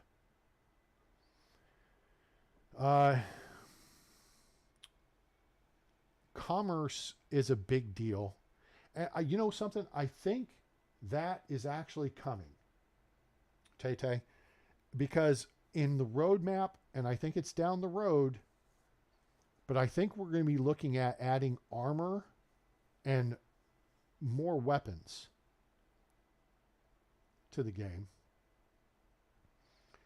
And so I feel like that is something it's going to bring a future combat element of the game. Yeah, having too much money. Okay, yes. So let's add in elements of realism. Forcing your player to sleep would be number one. The weather changing the conditions on the map would be number two. So say you built, like I've built houses along the river here, right? And say there's flooding. Well, maybe it comes up to the edge of the houses. Maybe it doesn't. Maybe it pools up here and it runs down this path here, which is I've made this path along the flood line, right? And in this area right here floods. Well, give me the ability as a player to do a little bit of terraforming. And I'm not talking about tearing down mountains like on some games. But maybe in my village, I need to dig irrigation. And irrigation becomes, what's this in Piastovia? Well, I'm telling you this is what it's not. This is not to irrigate crop fields. This is for waste. People are going to dump their buckets of poop in this water. Now, there may be a spring somewhere. There's got to be a source to it. Right? Am I making sense here? There's got to be, but this is waste, I'm thinking. So if you look at just this map alone, and we talk about, again, the definition of what an oxbow is. This is an oxbow, a 180-degree turn in a river. It's also a bar that you connect two oxen together at their neck and use them to pull a cart to set up a team of oxen. All right? Those are the two definitions of an oxbow. So, and I've talked about this before, so pardon me if I'm being redundant, but it has to do directly with what Adele's bringing up here. This river previously ran this direction. Okay? And I would suggest and submit to you that the construction of Piastovia and then flooding caused the river to reroute itself across here. And eventually, depending on how high this terrain is right here, see how this is kind of pinched together? Eventually, you're going to get erosion. If you've got enough rain to erode away through here, then the river might reroute itself here. I don't think you will, though, because there's trees here. Now, there's clay pits here, but there's trees here. There were not trees here, and it's entirely possible. I mean, the developers could be listening right now, and I'd be happy for them to correct me. But if you think about this, where did they get all the trees to build Piastovia? Maybe they got them from right here, because this area is fairly barren of trees. So if you take the trees out, you take the root system out, all of a sudden that soil becomes erosion prone. Whereas over here, you've got the trees, and they're going to hold the soil together better. So also, what happens here? This drains down here. What's that going to do? That's going to cause erosion. So maybe you had some flooding, and over dozens or hundreds of years, enough soil washed away here for the river to reroute itself. All right? So that's how this happens. That's how it happens in real life. Down here, this is not going to happen.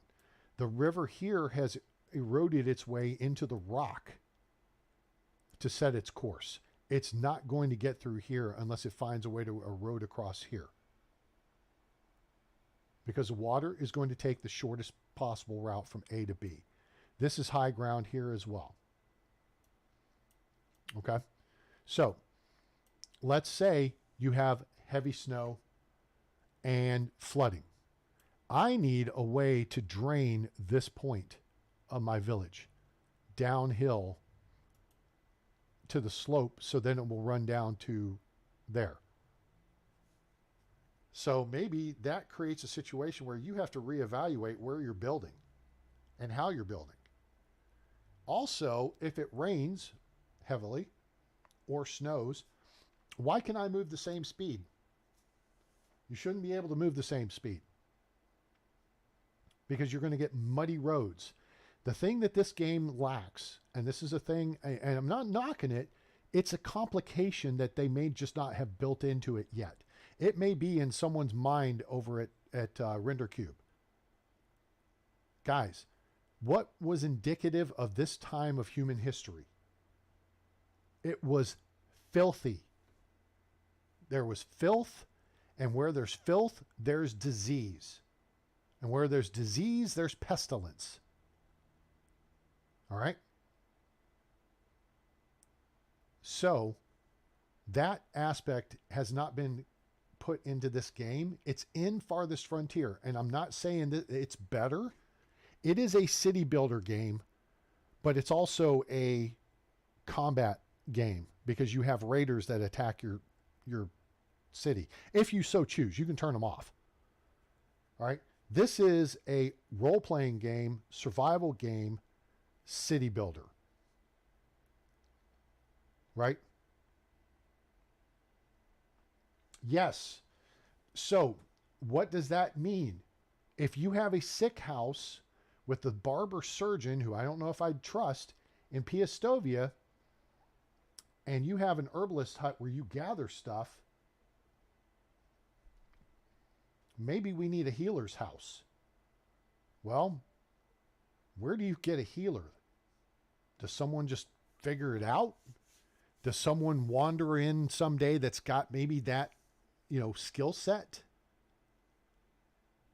Do your herbalists go out and gather herbs that stock the healer's hut and then they can make them into medicines? And if someone gets sick, are they stuck depending on what they get sick with? Because, and if you guys haven't watched it yet, please go watch my, because then you'll see exactly why I think the way I think in this regard. Go watch my Farthest Frontier builds, the series, because you'll see how they fleshed out in that game. They have scurvy, they have cholera, they have dehydration, frostbite, rabies. They have a number of different things that would be evident in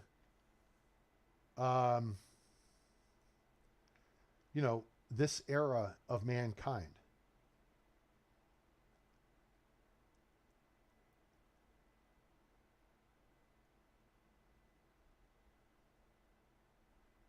So, and to deal with those, you have multiple things. So in our village, we have, it's over here at the bathing station, we have one privy. People didn't have privies unless you had a bigger, nicer house. You had a bucket to crap in. Okay? And so well, you don't want to see diarrhea. Here's how it works in Farthest Frontier. There is an indicator by the house that shows how much food they have and how much firewood they have and how much water they have. But also there's a bucket with poo. And hello, Autumn, how are you? So that bucket of poo, once it fills up, has to be emptied. So, and if it doesn't get emptied, the house isn't going to upgrade. So you have to build a night soil collector outside your town. And the various buildings in Farthest Frontier, if they're industrial buildings and they stink or they're noisy or, whatever, there's a radius around them. And if you put them too close and houses wind up in that radius, the value or the desirability of that house goes down. And the whole point of it is you want to drive the desirability up. So then when you level up the various buildings in town and provide the things that the people want, the houses will upgrade. Okay? And then when you upgrade from a level 1 shack to a level 2 house, level 2 houses will start paying taxes. And then you can build a market. So it would, unfortunately, this is more of a communal socialist, and I'm not trying to say that in a negative connotation, kind of environment and economy in this game. You control it all. So this is very much a kingdom type atmosphere, as opposed to more of a free market atmosphere. Oh, Ambry's back too. So Autumn's here and Ambry's back. Hooray. Yes, correct, Adele. So if you have a smithy, so let me give you a couple of examples. The cobbler's hut where you make shoes with leather, because your people need shoes, okay, does not produce any pollution. It doesn't bother anybody. So you can put that close to your houses. And the other aspect is, whereas here it's best if you put the farmers in near the farm shed, it's similar in that aspect of farthest frontier. The workers will live in the house close to their job. So if you have a herbalist hut way the hell over here, they're going to want to be in this house, not this house.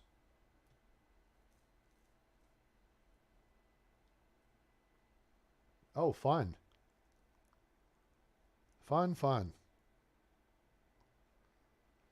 So, but you see what I'm saying? So you got to build a night soil collector. The night soil collector has to be out of town because nobody wants him near his house, near their house. All right. And the night soil collector will come through town with his wheelbarrow and his shovel, and he'll empty the buckets of poop into his wheelbarrow and then take them back to the composting pile. And he does composting. And so there's like 3 composting bins at his facility. When one of them fills up, it then goes into the composting process. And there's a time duration on that. And then he starts filling up the second bin. Well, when the first bin is done cooking, as it were, then you allocate that as fertilizer to one of your farm fields. Okay? But then the night soil collector cleans up the waste in town. So you don't have a poo problem. Now, then maybe you develop a rat problem. Well, you have food storage things which are actually kind of dugouts in the ground because it's cooler in the ground. Right? And if you have the first tier one, which is like made of wood and sticks and whatever, you can eventually have a rat problem. So you have to build a rat catcher. And the rat catcher has a radius. So you plunk that building down. Now, people don't mind that being in the neighborhood. That actually adds a little bit to the neighborhood because then the people know they're not going to have rats. But you've also got to cover your food storage and your storage areas so the rats don't cause your food to spoil. And you get food spoilage and whatever over time. So they've got that on here, but they don't have the rat issue. So there's your pestilence problem. Then you have wild animals, and wolves can attack your people, and your people can come down with rabies. Well, then you have to hope that you have a healer's hut and that you have a qualified person in the healer's hut and that you've got herbs for them to make medicine with. And one of the things it'll say, because if they're idle, it'll say they're selling snake oil, right? So, anyway, let me write this guy's stuff down here real quick. Lambert's a 223223. Oh, we like 223. With people always complaining. Damn it! Now I'm also complaining. So you see what I'm saying? So then you've got a pestilence problem. And water, and some fireworks, and the roof over my head, of course. Damn, am I too demanding? All right, so Lambert's somebody we're going to want to invite into the fold, and he's a production specialist too. I've been so busy since last autumn. But he also is a farmer, but we can put him in something else.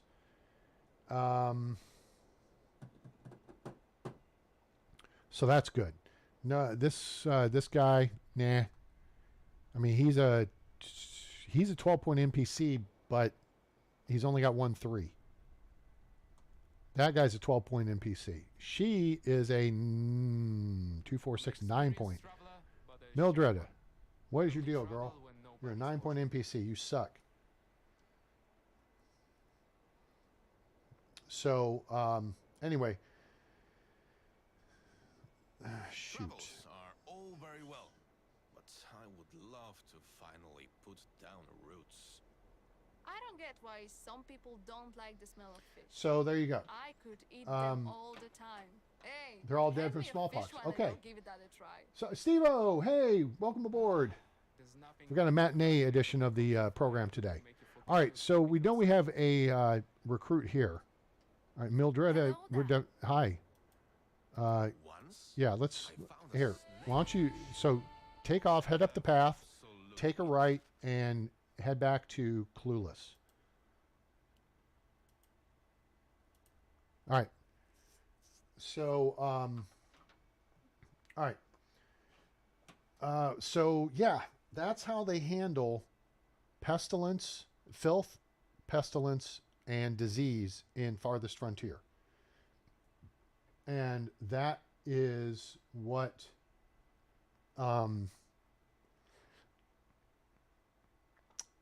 you have to deal with in the game to address those issues. Those issues don't exist in this.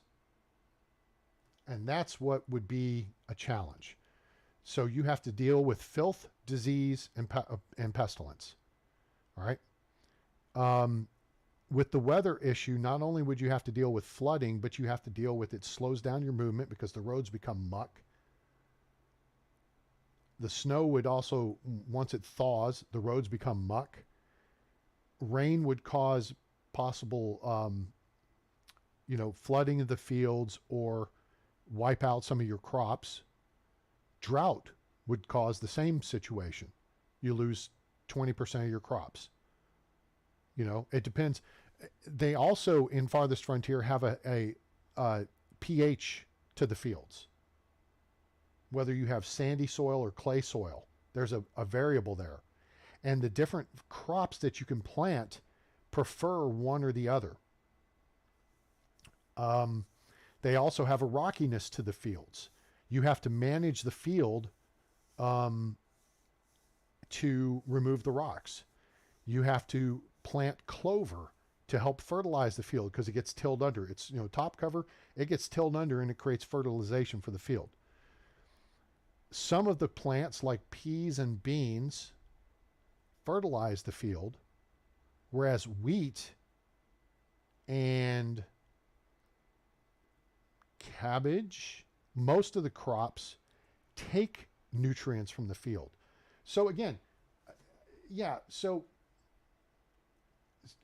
again, if you guys want to check it out, it's an absolutely beautiful game. Please go watch my playlist. I'm going to be going back to revisit it here soon. I said I was going to this week.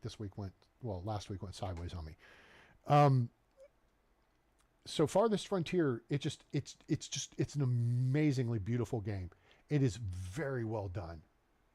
And then there's bandit attack or raider attacks on your village, and they get progressively bigger if you have them set up. You have the option to turn them off, and you can turn off aggressive animals. So you just build a town, just build a village, whatever. But you have to deal with wolves and boar and bears. Oh my. But then you also have deer to hunt. You'll find eggs, nuts, greens, herbs, straw, berries, various things. Yes, it does have a learning curve. But yeah, it's watch my videos if you want to learn more about it. Because I go into the same detail and depth with it as I do with this game, as I do with all the games I do. We learn how the game works. And they have taken a lot of steps to make that very realistic. All right. So, wait, what day is it? It's day 5. All right, so we need to get back over here to get Lambert. I think we need to throw a couple of houses up. And, damn it. Actually, I could put Lambert next door to me, to Ricky and I. Ricky, don't lose that number. You don't have to call nobody else. Once I met a guy who kept saying, "Wind's howling," even when there was just a light breeze. Let me just check real quick. I'm pretty sure we have a house for him. Because we put somebody in Ambry Avenue 01. Ambry Avenue 1, yes. And so that leaves Main 03 should be open. And it is. Okay, so there's my house. Yep. So I was going to take out these two houses and build a small house for me and Ricky. But I think I'm going to hold off on that for a minute. We have other houses down on Ambry that we've already got foundations down for. We're going to build those. But I want to go ahead. Let's go ahead and get this guy in the village. And we'll get him working on some skill. I think I'll put him in extraction to start with. Or we could put him in how many people do I have working in the kitchens? Because he's a craftsman. Ah, there we go. We got nobody down in the south kitchen, which is down on Ambry Avenue. Well, we could put him in this north kitchen.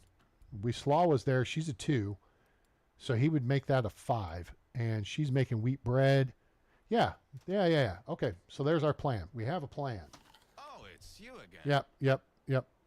Have you heard anything interesting? Skalky, Clonica. No, somebody's in need of my assistance. No, I don't think so. All right, bruh.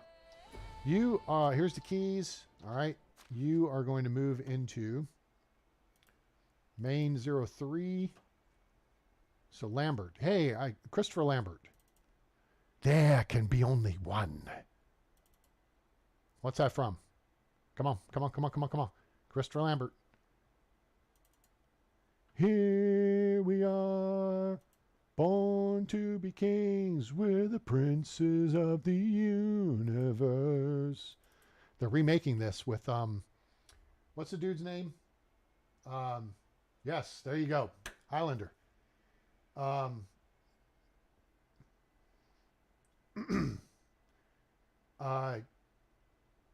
did you watch?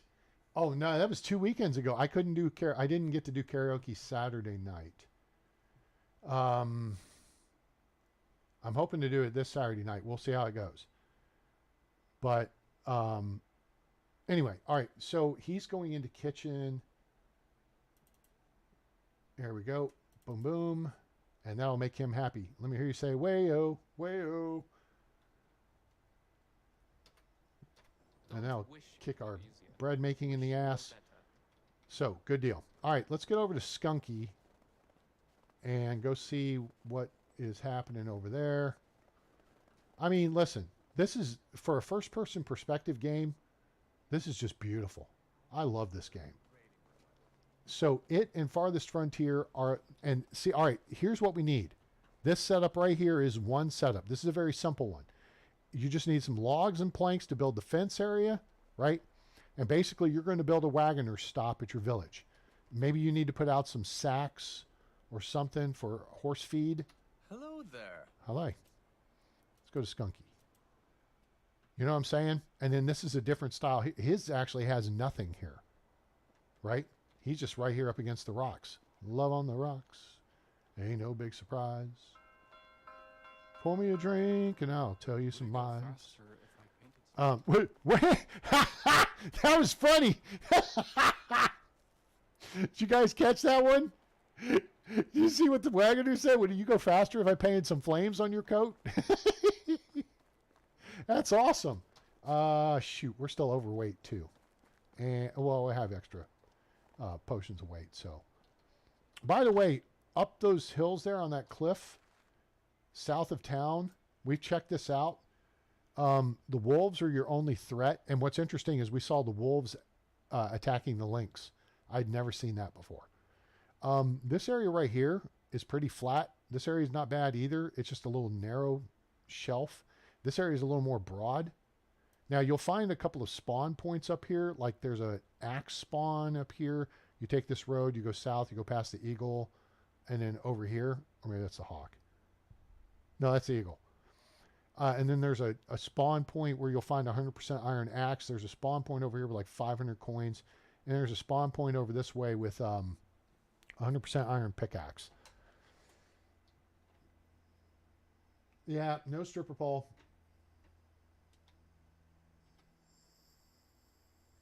Not yet. I thought that was pretty funny, though. It's easy to talk with me. I just don't like Henrik. Oh, I can pronounce that name. Please be good. I like that. Henrik. Yes, that's a good name. Ooh, ooh, ooh, we got 2 candidates. Oh, I mean, realistically, we got 3. Gerarda She is a 12-point NPC, a 332211. Not bad. She's a extraction and a production specialist. That's awesome. Early game, you recruit her Like an idiot. any day of the week and twice on Like an Sunday. idiot. But don't let that fool over here, he really is. Bradimir is a frickin' 14-point NPC. Wish we could turn back time. Wish you could I'd turn. make you mine. Oh. You turn back time, but dun it. If I could find a way. Dun it. You know, the only hot. I mean, I love that song by Cher. I'm not a fan of her as a person because she's a knucklehead. But I mean, she was okay when she was younger and with Sonny. But the one thing that's hot about that video is she's straddling a 16-inch battleship gun. I mean, that's impressive. Yeah, it's one thing for a woman who rides a motorcycle. You know what I'm saying? You know what I'm saying? But she straddled a 16-inch battleship gun. 16 inches is the inner diameter. That thing's like 2.5 feet around on the outside.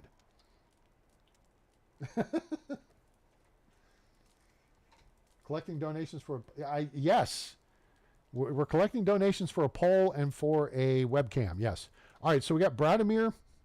Now, obviously, we don't have housing for him, but we are definitely going to look to pick him up. We need a few more dudes in the village. You know what I'm saying? All right, I can actually line through.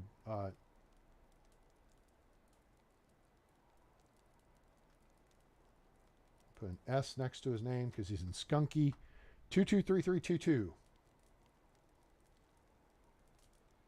So he is a farming and diplomacy specialist. So he can work the farm or the market, but he's got twos. Twos are good. She's bow-legged now. Well, she's effed up in the head is what she is, but that's not the point. And then this dude with the old Russian tanker hat is a 3-3. So he's an extraction specialist and a hunting specialist. And then he's got twos the rest of the way. There's no 3 duck doofus. 2. There we go. 2, 2, 2, 2. Now, if you look at the 3 guys, Lambert, Bradimir, and what's this guy's name? Is it Henrik? Oh, yeah, Henrik. Now, if you are a hockey fan, you know that's Henrik Lundqvist, who was, and I don't know if he still is, the netminder for the New York Rangers. So I like that. I like the name Henrik.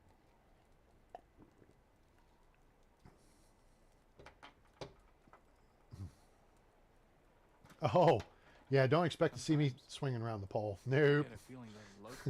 Nope, nope, nope. I will, hey, you know where to find the videos of me performing karaoke. All right, those are available on the channel under videos. Scroll down. You'll find them. They're there. There's 2 of them. All right, so now we need to scooch back over. It is getting late. And so what we need to do.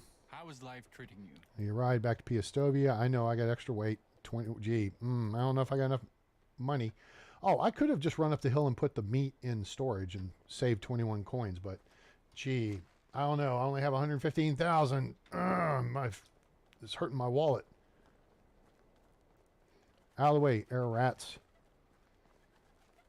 So we were talking earlier about what we could do, what they could do, the developers, not we. We could solve the world's problems.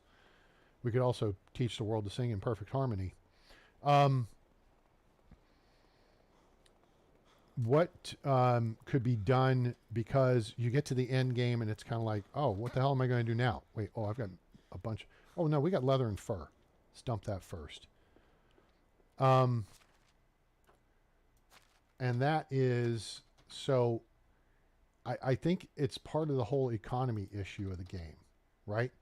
And part of it, I tell you what you could do to slow down making money in the game is reset the economy to be based on supply and demand. If you went to a supply and demand based economy, then it becomes the law of diminishing returns. If I go into town with 100 bowls of pottage, why would the seamstress buy pottage from me? She's not selling I mean, she might need it for her house, you know? So maybe she buys 5 things for dinner or 10 things. You know what I'm saying? But she didn't want that. Okay? So they could change it to where the vendors are more selective in what they'll buy, but also in the quantity that they will buy. So you go into town with 100 bowls of pottage and you go to sell them at 20 coins each. That's 2,000 coins worth of pottage, right? Do I have my math right there? 100 times 20? Yes, 2,000. 1980s public school math for the win. All right. So, and right now, let's see if we have it here. Pottage shows price 40, which means our base price is 20. And then we get plus 30% on top of that. So I think we sell it for 26. Why you have plus 30%, A-Train? Because we have maxed out barter. 30% better selling and buying prices. This is where your points need to go as soon as possible, especially on Oxbow. Now, they've improved the economy, but here's what I'm saying. Unless those people want to buy 10 bowls of pottage for their home, of the marketeers in Piastovia, if you think about this, in Piastovia, right?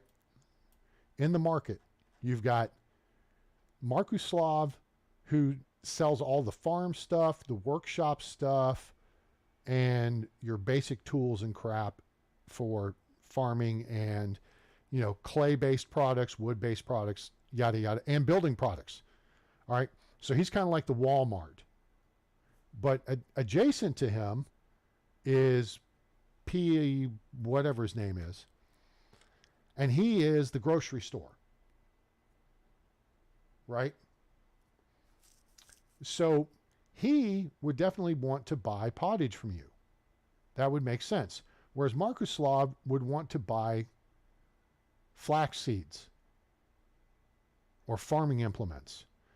So over here is Unislava, and she sells weapons and tools. Next to her is Linda. She's the herbalist. So she would buy potions and stuff. And here's the thing. Potions are way cheap on the Oxbow. Way cheap. And I don't know why they are so cheap, except that they're, you know, relatively easy to make. But to me, that is an area where they could make a change and kind of, I mean, they're rather expensive on the Valley. They're like 20 to 50 coins each, right? Something like that. But here, they're like 3 to 5 coins each. You could buy just a crap ton of potions. The hell, I don't need anything else. But maybe she would buy 5 bowls of pottage because she needs to feed her family for the evening. And then maybe Imislava would buy some because she needs to buy her, you know, feed her family. But she sells clothing. What the hell is all that pottage going to do for her? Right? You become a traveling vendor. You become a trader. Which in Farthest Frontier, there's a trading post. Once you get to level 2, you build a trading post. And each year, 1 to 2, and then later, sometimes even 3 traders come through town. And there are certain things they are selling. There are certain things they are buying. But it is not everything in your inventory. But then, and you'll see this in my videos, sometimes you get lucky and you can work the system where Trader A is selling something under value. And the way they sell it, the way the system's set up, there is the price of what the object goes for. And then there's a little above average price. There's average price, a little above average price, and far above average price. And there's a little below average price, and there's far below average price. You see what I'm saying here? So if an object normally runs for 10, it may be, depending on what it is, it may only be one more. So it may be 11 and then 12, or it may be 9 or 8. And then on the buying side, there's the same thing. They may be paying average price for something. They may be paying a little below or far below, or they may be paying a little above or far above. So you have to decide whether you're going to sell or not. Then the way you really make your money in Farthest Frontier is acting as a go-between between two traders. Slather it on and wear it, huh? You see a kid just take it and dump it over their head and then put the bowl on their head. Or some other kid comes along and takes it and dumps it over their head.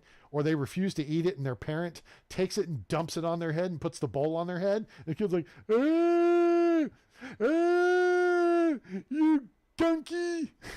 And the other kids laugh at them. And then the kid stabs them in their sleep at night. And anyway, we're getting sidetracked. But that's how the economy works in Farthest Frontier. Everything's got an average value. And sometimes it's selling for and buying for one tier above or two tiers above or one tier below or two tiers before. So the trick is to buy low and sell high. So Trader A comes to your village and they're selling shoes, which normally sell for 10, but they're selling them for 8, far below market value. But Trader 2 comes rolling in, and they're there simultaneously. Trader 2 is buying shoes at 12, far above market value. Are you picking up what I'm laying down here? This is why you've got to make money in Farthest Frontier, so you have cash on hand to facilitate this trade. So what you do is you take your money and you buy all the shoes from the seller, and then you sell them to the other trader, and you make 4 coins per pair of shoes. And if there's 50 pairs of shoes, you just made 200 extra coins of profit. So that's how the economy works in Farthest Frontier. If you did a supply and demand based economy here, it wouldn't work necessarily like that, but it would probably become the law of diminishing returns if you understand Economics 101. And the law of diminishing returns says that if you're starving, and so you're 100% hungry, your stomach is empty, all right, and you order a pizza. That pizza comes, and that pizza is in 8 slices, right? Well, the first slice of pizza fills you up 40%. That second slice takes you to 80%. But then that third slice, you're not going to get the full 40% out of it, are you? You're only going to get 20% before you're full. And any additional piece beyond that, you're just over full.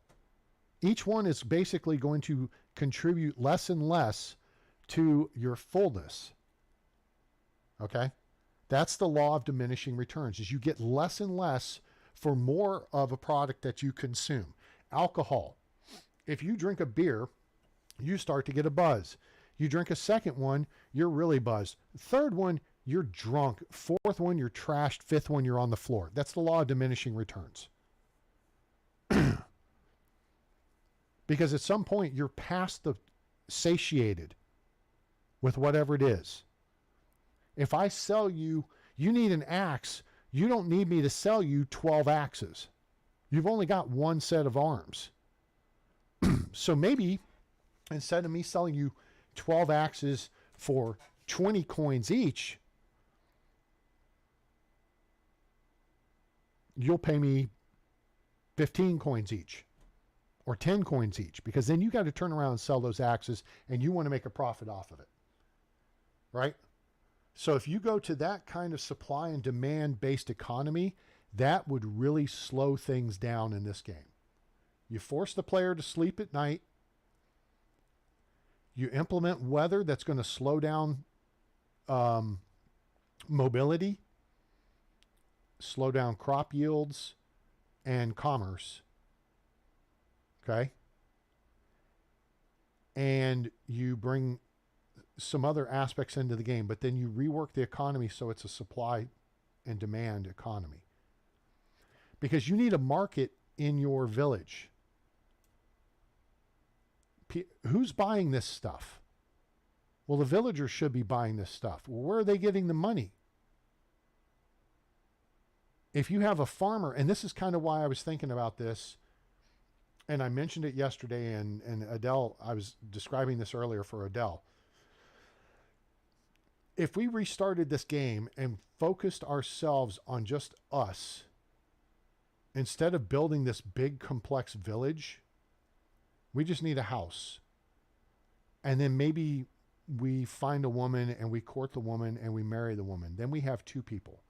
Maybe we are just a woodworker, or maybe we are a blacksmith, or maybe we're a farmer. But you focus your specialty onto one thing instead of 10, 10, 10, 10. It's almost like your class, like in Dungeons and Dragons, as it were.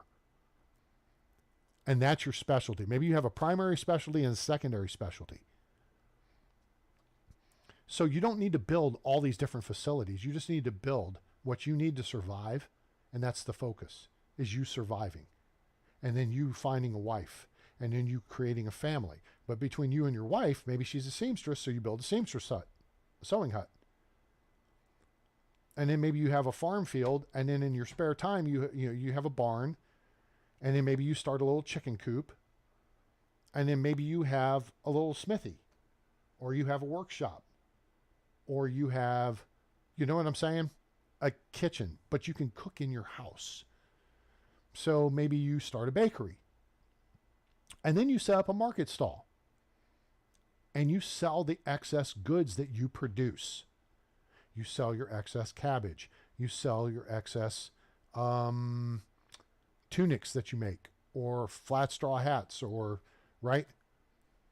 So it's very much like what we have in the game presently, but at more of the micro level, specifically regarding your character, as opposed to the macro level of the village as a whole. And then you begin trading things you need because you grow cabbage. Well, maybe your neighbor down the street is a hunter. Well, what happens if you put meat together with cabbage? And by the way, in the spare time, you have a workshop and you make wood bowls. 3 meat, 2 cabbage, 1 wooden bowl equals what? Everybody's favorite, pottage. That's right, boys and girls.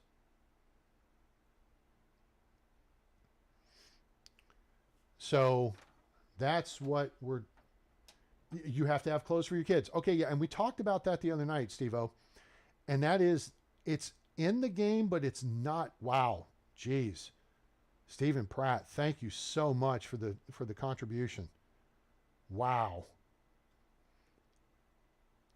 Okay. I would take that's Steve-O.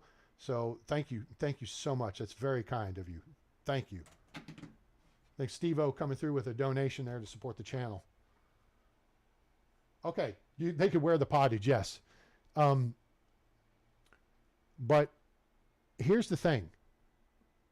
If you look at your inventory, and oh look, here's a tab just for clothing. What's the problem here?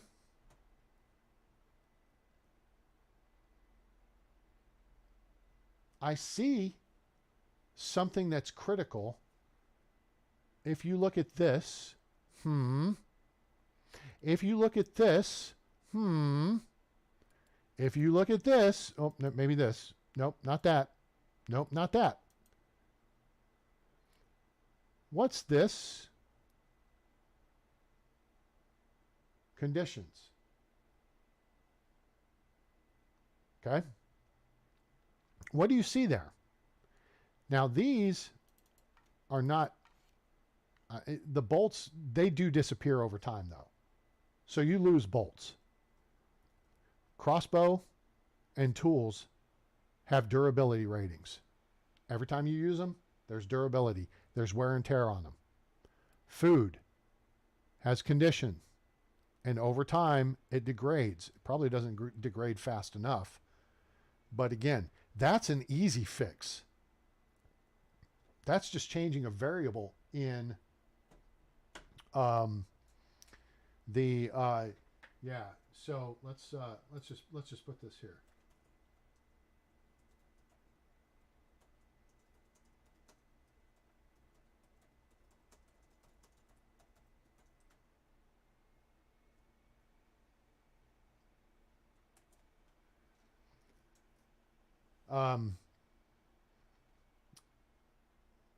So do you see what I'm saying? There's condition. Food degrades over time. This is why you've got to put it back in food storage before you do a season change. Otherwise, you'll lose like 50% of it. And then next thing you know, you got rot in your pocket. Blech. But what doesn't degrade over time? Clothing. Okay? Clothing does not degrade over time. But here's condition. It's here. So if the clothing has a rating, then what's the variable that needs to be instituted to say, okay, this will last so long? A hat? What? Does that degrade, I don't know, 10% a season? So it's good for, what would that be, 2.5 years? Sweat and gunk. The materials weren't that high quality back then, right? Large pouch, simple large backpack. Maybe those degrade over, even if you just started with that. Let's just start with 10%. In fact, that's kind of an odd number. Let's start with, I don't know, either 8% or 12%. Degradation of your clothing per season. No, let's start with 10%. Let's start with 10%. Because let's think about this for a second. What do you see your NPCs do when they go to work? Their clothes change. They check into their workplace and their clothing changes. I don't know if you've noticed this. You should. And maybe you haven't. And if you haven't, then there's something there to notice. We can't see it right now because it's after hours. Right? Are you picking up what I'm putting down here? So now, let's think this through. There's two aspects to this. Is there a modification to the condition and the degradation rate based on the job the person's performing? I would suggest yes. Or, we could simplify it, but yeah. Say they degrade 10% per year. Now, if they work in the market, there's no real reason for their clothing to degrade much faster. If they work in the sewing hut, I don't think so. The smithy, they do wear a protective leather. What the hell is that? I've got two of them hanging over there. Apron. They wear a protective leather apron. So that helps protect their clothes, but you're still sweating your balls off or your tits off, right? And that's going to cause wear and tear to your clothing. You're moving a lot too. So if you're in a physically demanding job, you're not working in an office, right? If you're working in the kitchen, stuff splattering on you. Maybe stuff, burns a little bit. So maybe your clothes over time wear and tear. So then your seamstress in the sewing hut could perform some repairs. And maybe that would extend the life of the clothing by a season or two. Because remember, if you talk to the romantic when you're flirting, and one of the options is, that's the finest dress I've ever seen. The snob, that's like a +10 compliment. But for the romantic, I think her response is, thanks, I patched it up myself. So the people back then may not have had the money to go and buy new clothes. The snob did. They came from a well-to-do family, right? But maybe they had to patch up the clothes themselves. So I think 8 to 12% per year or per season. And maybe the clothes last 2 to 3 years. So then you have to have sewing huts to produce clothing for your people to buy at the market. And the market should be one big thing. And then you just put whatever into the market and people can buy whatever's in the market. And that's the way it works in Farthest Frontier. Goods get transported from the storage buildings to the market. So if you have the tannery, well, I don't know. They go to the storage buildings and then people can pick them up out of the storage buildings. You see what I'm saying? So that's the way I feel this is something else that needs to be implemented in the game. Is clothing wearing out. Well, the personality types, yeah, so I mean, if you have a snob in your village, which I would be apt to not want to have a snob, they're not, what's their desire to work? They're not. The busy bee is going to bust their ass, right? So if you have a 1 through 4 on the how productive are they scale, the busy bee is going to be a 4. The snob's going to be a 1. The free spirit and the romantic may be a 2 or a 3. And that all kind of also goes towards the attitude thing. So maybe you have a motivation metric. So you have a personality metric, a motivation metric, and an attitude metric. So how's the attitude metric work, A-Train? Here's how it works. Your night watchman sounds the alarm. He's caught somebody snooping around food storage. You go run in to check and see what it is. It's some guy who's hungry who claims he was just trying to, find some food for his family who's up over the hillside and they're starving. They haven't eaten in a couple of days after they lost their home in a fire. Right? Now, yeah, the free spirit would be drunk and she'd be shagging everyone in the village. Right? To use your British terminology. All right, so now the question becomes, what do you do with this person who has been trying to steal? Okay, malcontents are one thing, but hang on a second. Work with me on this scenario because we've got multiple aspects to this. Someone is caught stealing food from your food storage because their family is starving. The question becomes, what do you do? Do you lock them up? I mean, you could kill them. Do you lock them up? Do you take the food away and banish them? Do you let them go with the food? Or do you invite them to join the village and become a productive member of it? There's 5 options I just listed there. Now, those are your options from a leadership standpoint. And your dynasty reputation is going to be affected by this. Here's the problem. The free spirit's okay with them coming on board. The romantic thinks they need assistance. The busy bee is okay as long as they're willing to work for it, but she's not happy overall. The snob is like, F that bitch. I worked for that food. They didn't. Kick their ass. Lock them up. So maybe you narrow it down to 4 options. I think 5 is getting a little deep into the weeds. But narrow it down to 4 options that you can take. And this becomes a choose your own adventure book. Right. I wouldn't get too deep into the weeds of what you could do as far as harming them.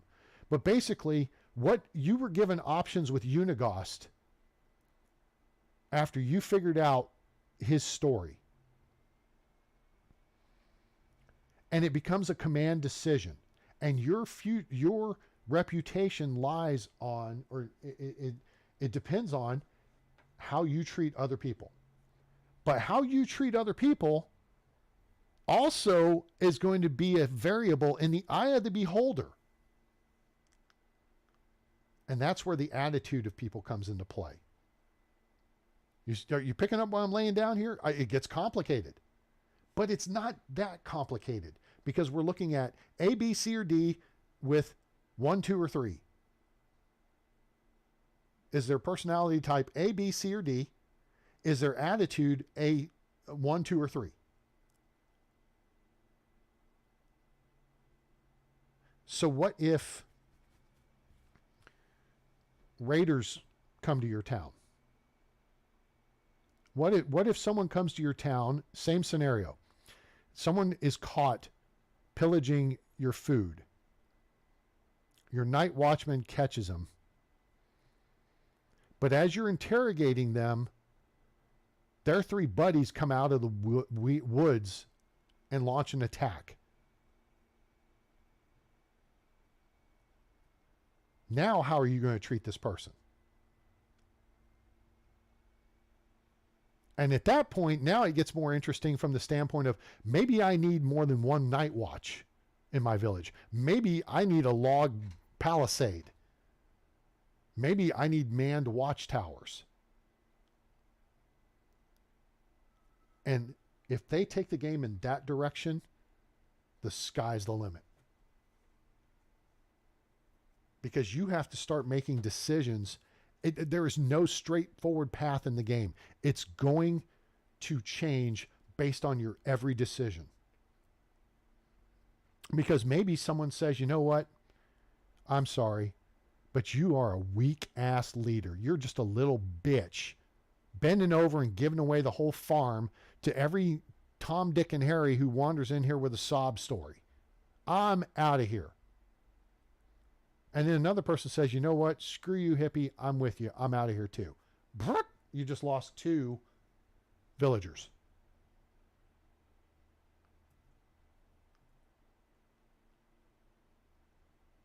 Or maybe you take a harsh stance and those 2 villagers you would have lost stay. But someone who's more peaceful says, oh, that's not great. And then their motivation and their happiness goes down. And their happiness equates to their productivity. Their attitude is their happiness. So their happiness has a variable based on not only their living conditions, not only their clothing conditions, not only the types of food they have, not only the job that they have, but your leadership decisions based on their personality and attitude. You could be passive aggressive.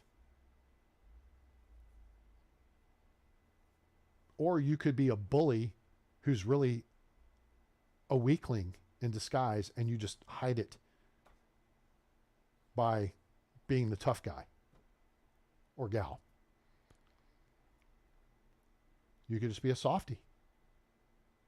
You could just care about people and just be peaceful and say, you know what? You need it more than I do. Go ahead, take it.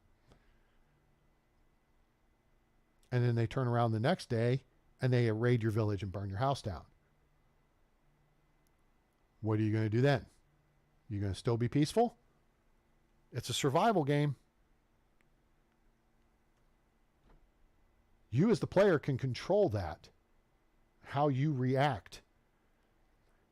The NPCs would do it based on basically the algorithm.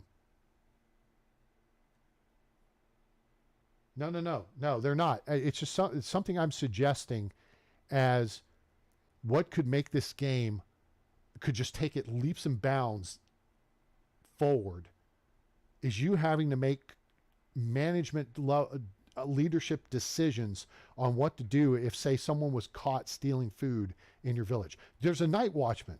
Where is he? Snapperhead. Where are you? He is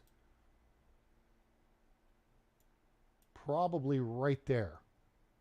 Everyone's kind of actually going back to their houses right now. It's just 8:30. Okay. Yeah, some people are still sitting around the fire here and there. But somewhere there's a guy walking around with a torch. He's a night watchman. Well, what's he doing? Well, for one, he might sound the alarm and say, hey, there's a house on fire, or hey, this building's on fire, or hey, there's wolves attacking the cows. This would just be simple. Then you just have to react. And there's how in Farthest Frontier, you'll have a fire in the village, and all the villagers have to rush to the closest well and do the bucket brigade. And the closer they are to the well, the less damage that occurs to the building. You see? That's why these are not that close to the building. Safety distance. See? I think that through. This right here, not that close. Life rhymes with strife. A coincidence? I don't think so. I like it. That's great. All right, what time is it? It is 20:51 on dates. Oh, you know what? All right, so a couple things. Let's eat and drink and be merry. Now that I have talked this through again, gosh. But I could just see if they implemented that into this game, the sky is the limit. Because then you're like, uh-oh, what are you going to do? You're at a decision point. It's Zork. It's a choose your own adventure story. What are you going to do?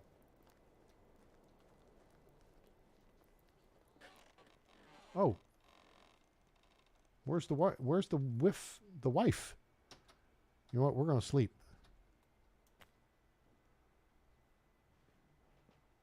All right, cool. Also, why can't you make goose down pillows? If you can make linen fabric and you gather feathers from geese, I don't know if they made goose down pillows in the time. Right, exactly. So we're talking about what you could do with this game to make it, later on. Welcome, dearest. Have you ever done any quest for the king? I don't have anything to give her. How's our little kingdom doing? There are no problems at the moment. Excellent. What's on your mind? I'm so glad I met you. You have brought so much love into my life. It's insane. I have no greater wish than to grow old in your arms. Aw.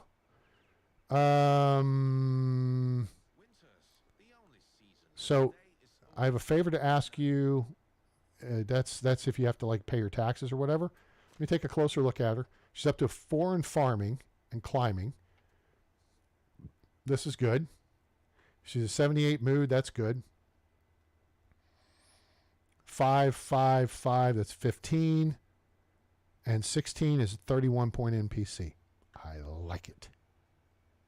And we've got her working the animal husbandry down in the chicken coop.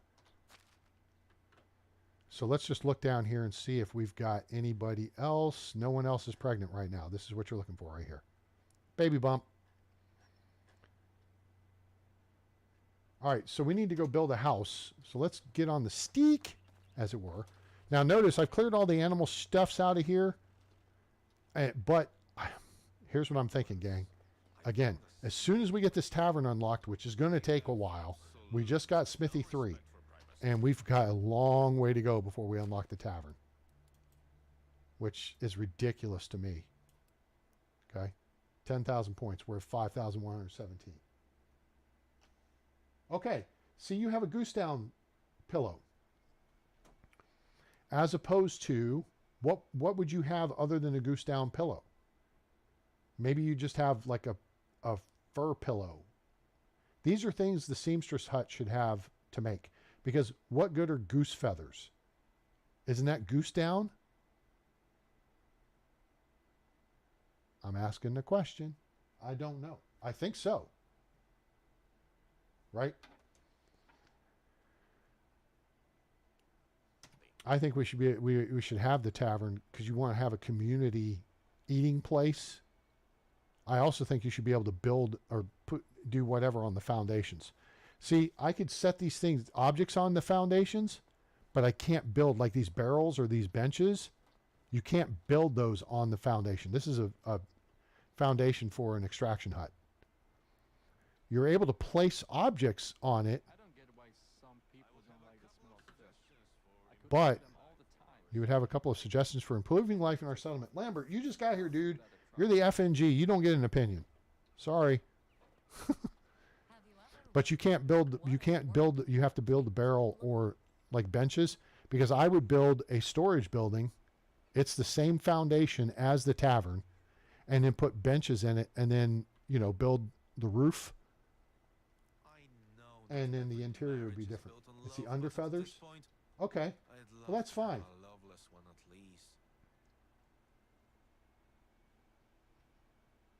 Okay. So, but you know what you can build in this game? You know what you can build in this game?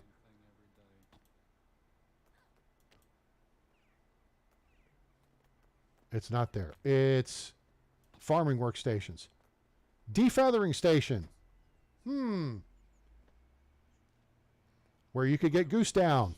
So you need geese. Right? That would make sense. Right. You'd have to kill geese. All right. So what I want to do ultimately is build the tavern right here. And then build a second excavation thing to enlarge the stage somehow. And then we'll put tables and chairs in between the two. So this is the entertainment / meeting area.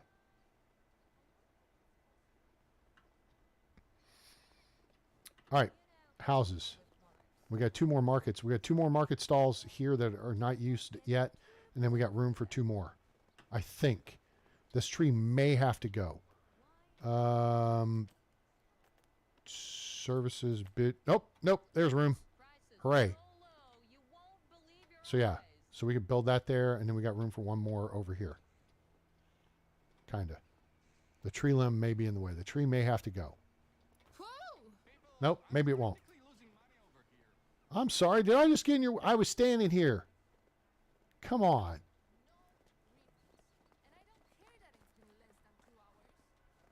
All right. Does that make sense? I have ideas, folks. I've thought this stuff through. And that's part of my whole adventure in learning the game mechanics.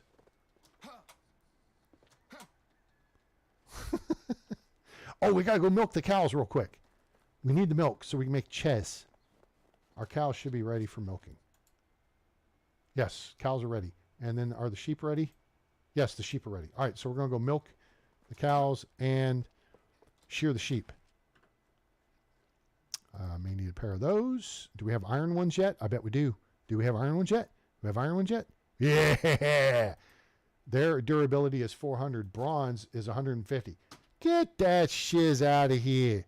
Give me the good ones. Because this shearing sheep eats up the durability of your deal. All right, I need 3 buckets. Dig 3 holes.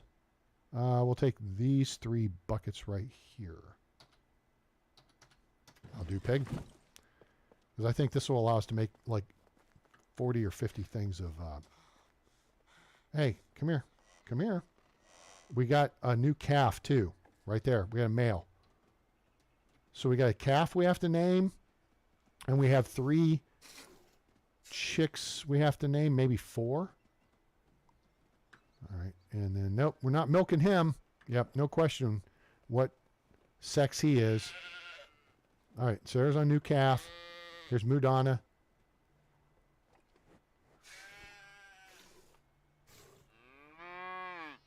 Oh, now I'm dirty. I'm doity. There's our other bull. That's Durham. Oh, shoot. I got... Where's the iron sears? Doop, boop, boop. Fleece Witherspoon. How much would you get from one of your cows? I'm thinking in the range of 50 to 60 meat. And probably 20 leather. Maybe even upwards of 70. A buffalo gives you 70 meat now. They nerfed that slightly. And so it's 70 meat and 30 leather, I think. Why is bread so expensive? Because of the taxes or what? I don't know, but we make it. Go get some. I got you hooked up when it comes to bread. We have so much wool going on too. We have a ton. And this thing's full. So really it's about time that we built a second sheep pen. But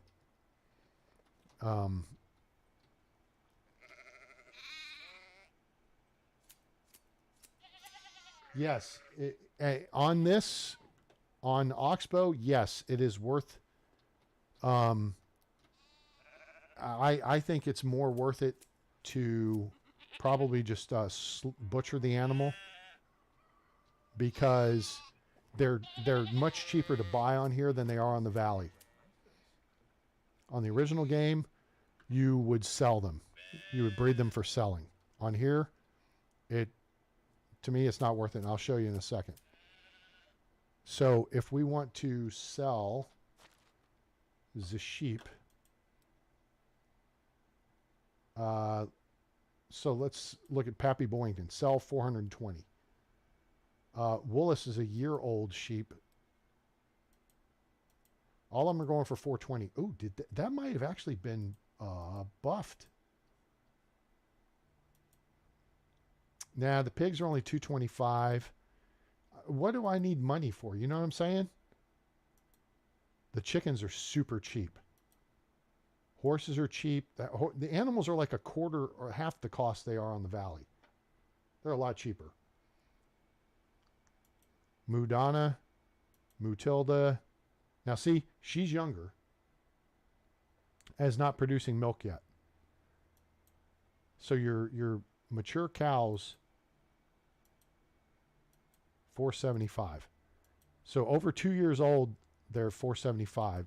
Prior to that, they're 125. So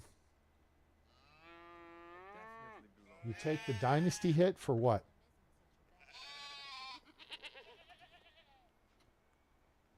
For slaughtering the animals? I don't know. I don't know about that. I don't know if you take a Dynasty hit. Is this Polly? Brittany Shears.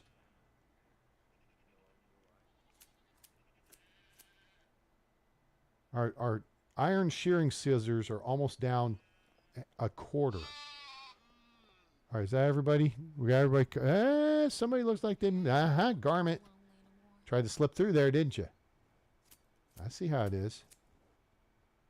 I know it's cold out. You'll be all right. Just snuggle up with your buddies. You too, Jack. I hear you.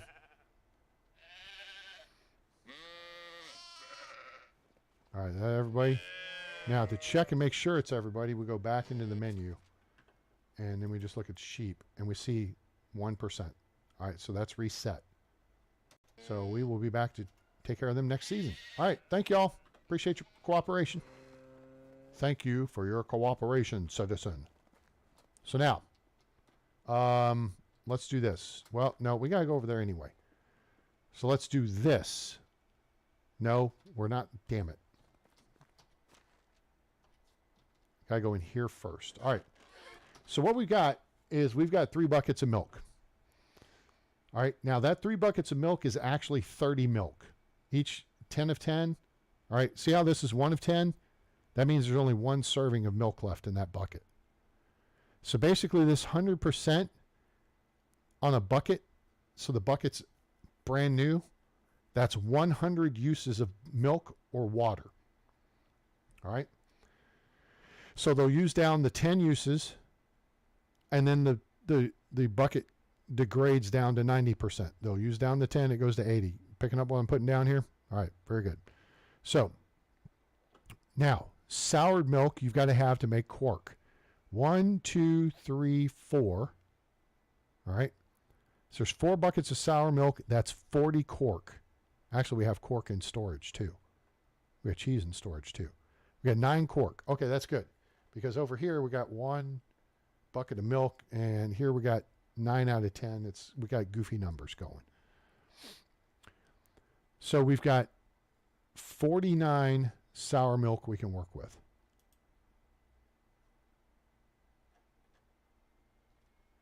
So let's take that, and that. And then we're going to wait for the quark. We'll come back and get that in a second. So we're going to come over here and we're going to make quark, R-E-F. We're going to make 49 quark.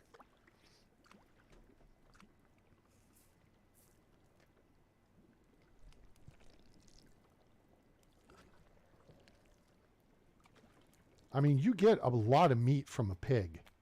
All right, so now let's go back next door. This is why I recommend you build this in this configuration. One of two ways, either this way or directly across. And up there, we have it directly across. The kitchen's directly across from food storage. But you put the kitchen to the right because there's the door. Boom, boom. So if you have to carry a crap ton of stuff and it's really heavy, that's just a few less steps you have to take. Bada bing, bada boom. When a season is counting down, that can be the difference between getting it done and not. All right. So there's that. So now we have 3 buckets of milk. And actually, we're going to throw this. I'll keep. Okay. Throw that, that, and that. We'll keep 1 cheese on us as our emergency food supply. Okay, so we got 3 buckets of milk.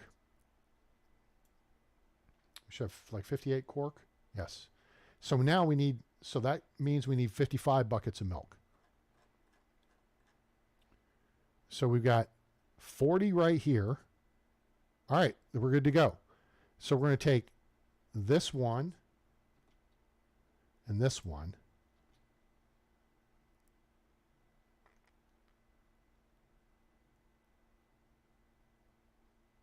Right? Did I just take buckets of milk or water? I took a bucket of water. I'm a doofus. Pay attention. All right. So there's buckets of milk. So we have 31 effectively buckets of milk. 31 milk. So we need 27 more. So we need... All right. And now we should have enough to make a bunch of chess. 58 chess.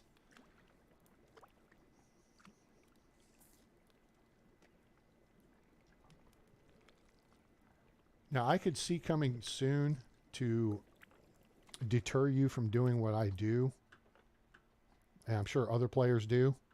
I could see the devs making it cost you dynasty points if you invite people to join your village and then immediately boot them.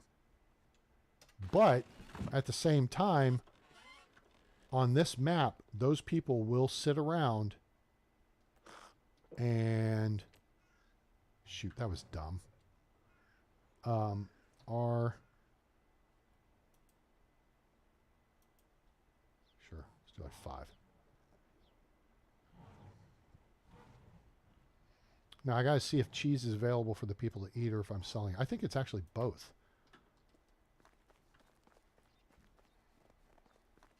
I do not have the kitchens making cheese. There's 2 buckets, 2 more buckets. Bucket of milk needs to go in the deal. Okay, very good. We have 34. Okay, we don't need this, although those are light. We don't need all this. That's what the weight is right there. Now we're still at 24. That's the that's the bucket of milk. Oh, geez, wow. Okay. So now what we want to do is let buckets of milk sit so that come next season, okay? So right there we have 13 buckets of milk available, or 13 servings of milk, which would make 13 cheese. Now, if you want your people to have access to that, here on the people's demand, okay, cheese is turned off. I think we're selling that in the market. I'm probably going to run the number up a little bit. Our people can eat pottage and eat soup, but we're selling both. I probably should make a decision point on that. Wheat bread we're making, and pottage we're making. But see how I've got a bucket of soured milk and buckets of milk turned off? All right. And quark. So the components to make cheese I have turned off, and then I have cheese turned off because your people are going to eat whatever's at the top of the list. Well, cheese is obviously high up the list. So we could let our people eat cheese. The thing is, this has nothing to do with people's happiness. Autumn, hey, thanks a lot. Appreciate you being here. Always nice to see you. And hope we'll see you again soon.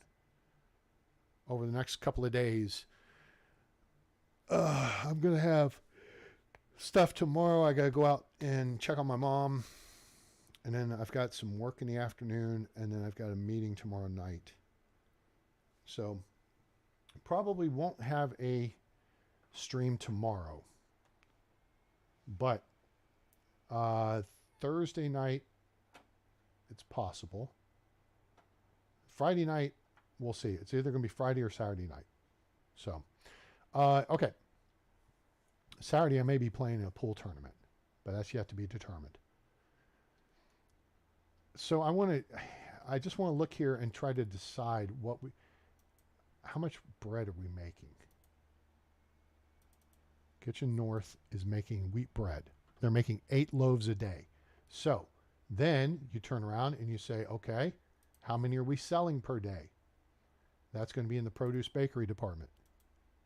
We're selling 4 loaves per day, which means our people can consume 4 per day. So if we want to sell the bread, we should put the bread off limits. Now, the deli has the cheese. Oh, the deli does not have the cheese. So the cheese is stockpiling. You know what that means? We can cut this number down. We can cut the cheese. Let's cut it down to like 5 a day. Sure, that'll move some. 10 a day is not bad. Yeah, that's fine. Let's go there. So here in the deli, we're going to put cheese back on the menu. Yeah. See? 56. Yeah.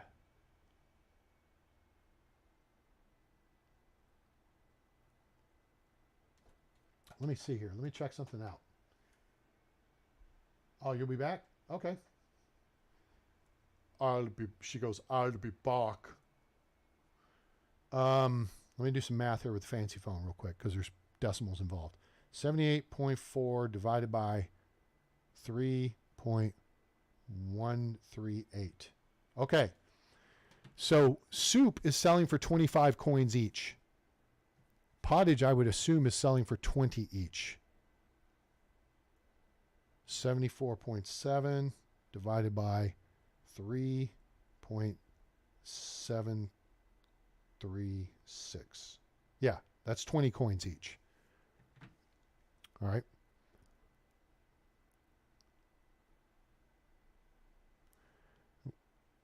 Again, this is the deli. We can actually take this number down.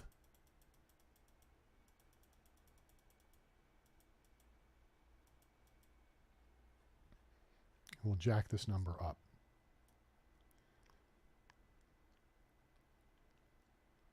Okay, so now, chess, 145.7 divided by 5.828. How many of y'all have ever broken out a calculator to try to figure any of this stuff out?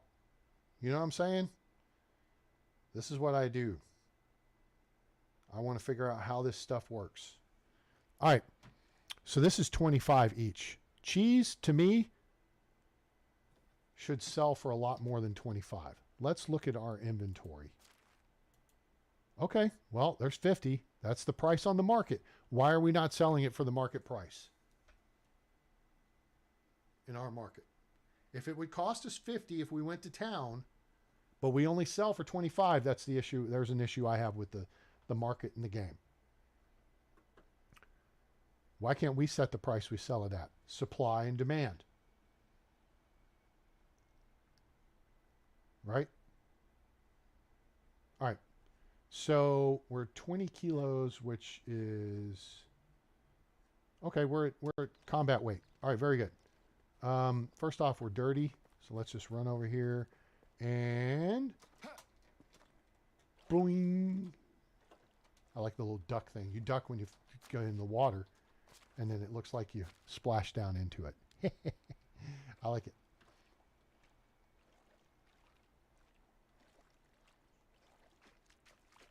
I like the rework of the water sound too. Have you guys noticed that? This came out in like the 0.9 patch. That's your shallow water.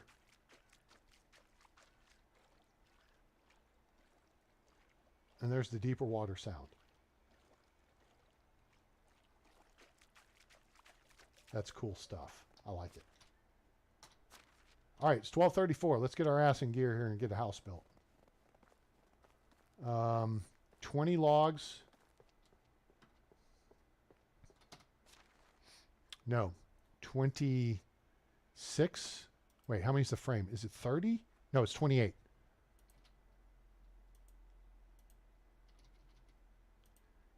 Logs. All right, we're just going to shuttle the stuff out there one run at a time. There's stones right here. That would help.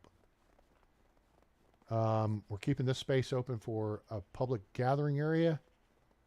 And Ambry is, if she's watching. Oh, she's running errands. That's right. She had to do something with her car. All right, 5.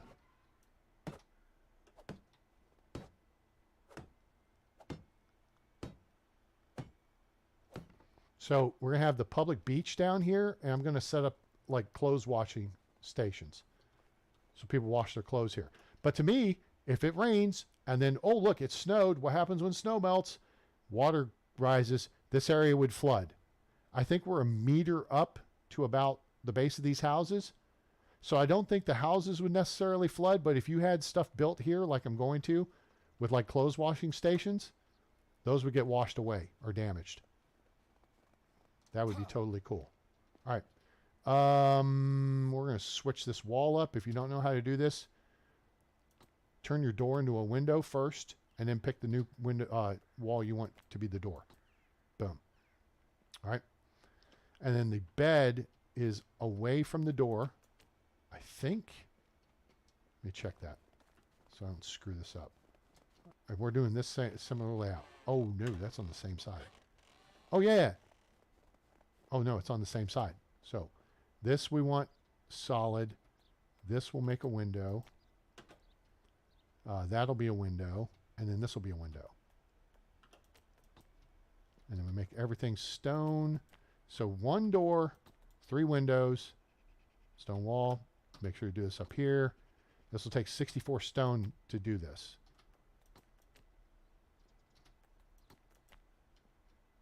Got it. Boom, boom, boom. Let's take care of the roof now.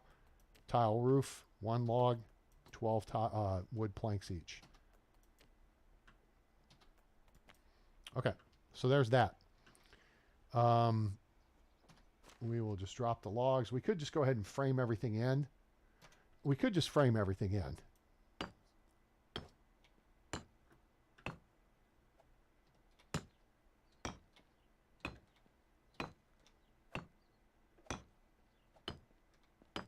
Okay, there's that part. That.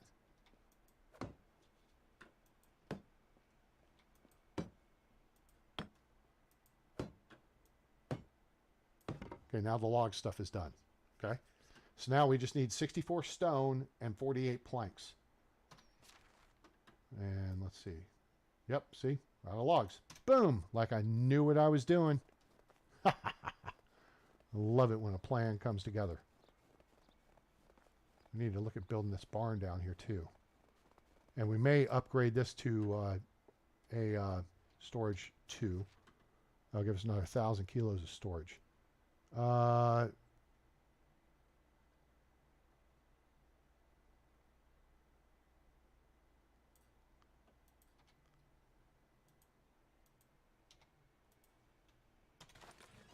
Have they gathered? No, they're only going to gather like 8 or 10 limestone a day. So it's going to take like 4 days before we get limestone starting to catch up. Okay, we got the planks. No, just drop the planks. We're going to frickin' do this and do it in the quick way. XEF, stupid ass.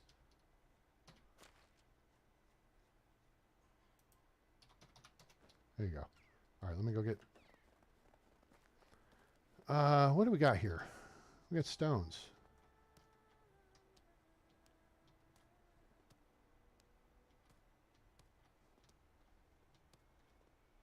13. Okay, so that means we need 51 more.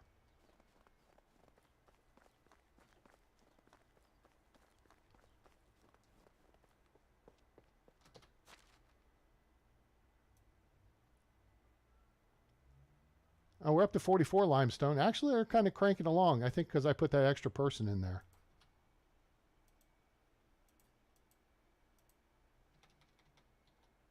And it looks like we're running out of stone here. We're not.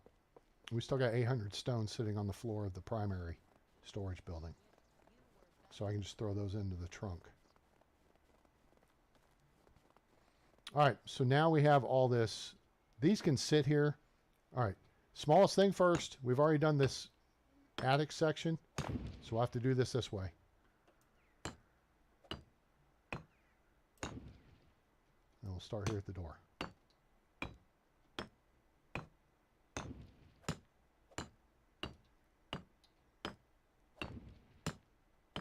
Stand in the middle of the room in this size house, and you can see all the walls.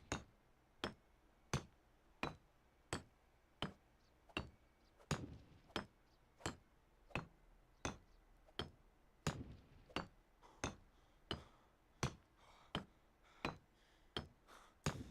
right. Catch your breath, bro. You got like 1 minute for the clock ticking down for your builder trance. But you can see we've already recovered our stamina. And then that resets the clock when you finish a wall section. Okay. And that's done. Now we do the roof.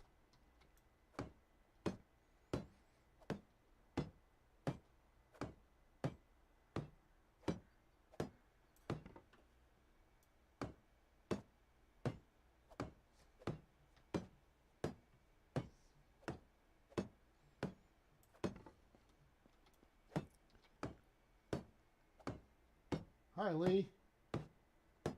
Yes, I have.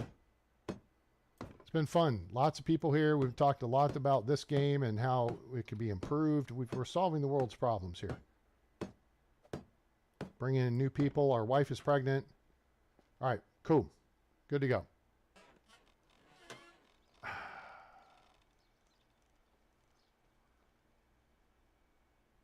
What do we need here? 12 planks, 6 logs, 6 iron bars. Okay.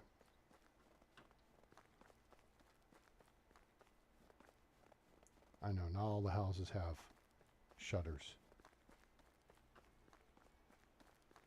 So you know what? Those houses are not going to still have shutters. Okay, let's go get another one built. So we need 28 logs.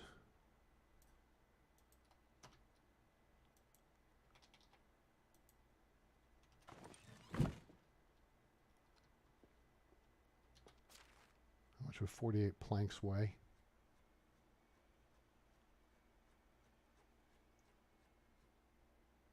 And where are we registered? Yeah.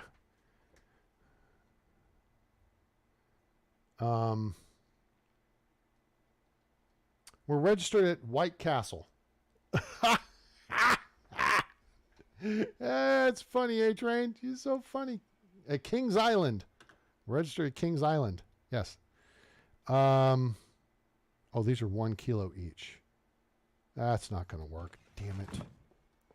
3 trips it is. I'm going to build this house over here on the left. All right, this time, we're going to drop the materials, and then we'll come back and do it all at once. Oh, no, we're not. Dumbass.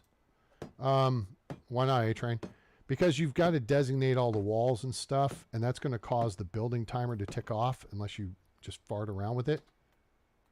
Yeah, that door's fine on that side. Good. All right, so...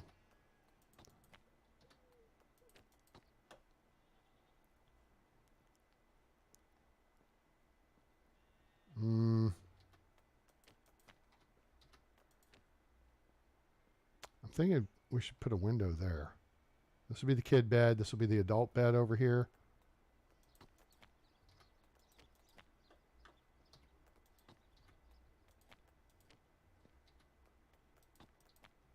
View of the water. Well, view of the neighbors across the street.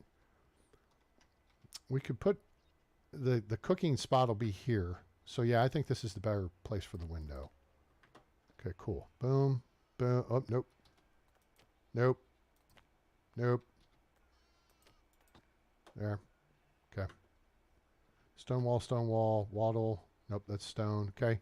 Finish, fix up the roof.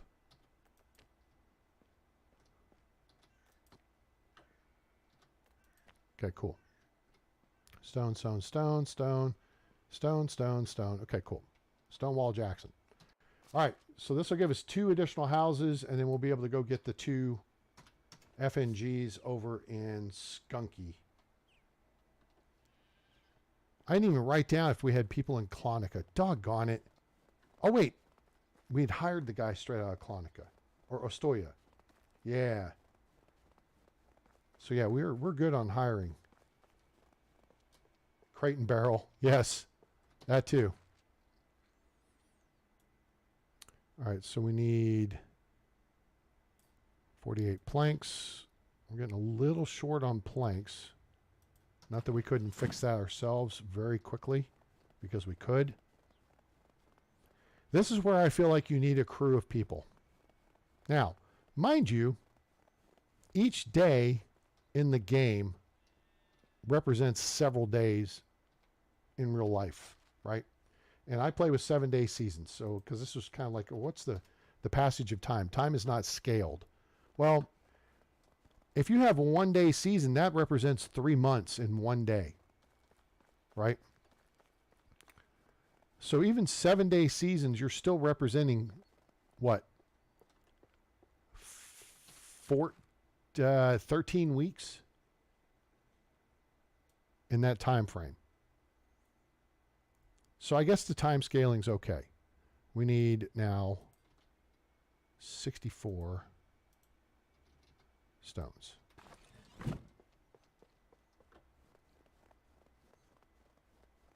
Still don't think I like that overweight indicator. Uh-oh. Bet someone is out. Wait, no, that's a that is a production indicator, not a market indicator. There's nothing going on in production. There's a problem in extraction. Oh, herbalist hut. What are you out of? Potion of stamina. What are you out of? Dandelions. Oh no, we're out of dandelions. Pisser. Anybody else need dandelions? Oh, you need dandelions. We're out of dandelions. We're out of dandelions. That ain't gonna work. Bet you need dandelions too, don't you? Yup. Spring's coming. Guess what you'll be doing in the spring? Collecting dandelions. Sobriety does not need it. Potion of weight does not need it. Henbane, okay. 2 per day. 3 per day. Sobriety, that's fine. Stamina needs dandelions. All right, what else do we have down here? What else? That girl is poison. I don't know how much deadly nightshade we have. But let's make a couple things of poison. Sure, let's get rid of the deadly nightshade. The problem is this stuff doesn't sell for crap. That takes hops. Well, that takes all kinds of mushrooms. And then there's the potion of pot. Wait a minute. I had mead.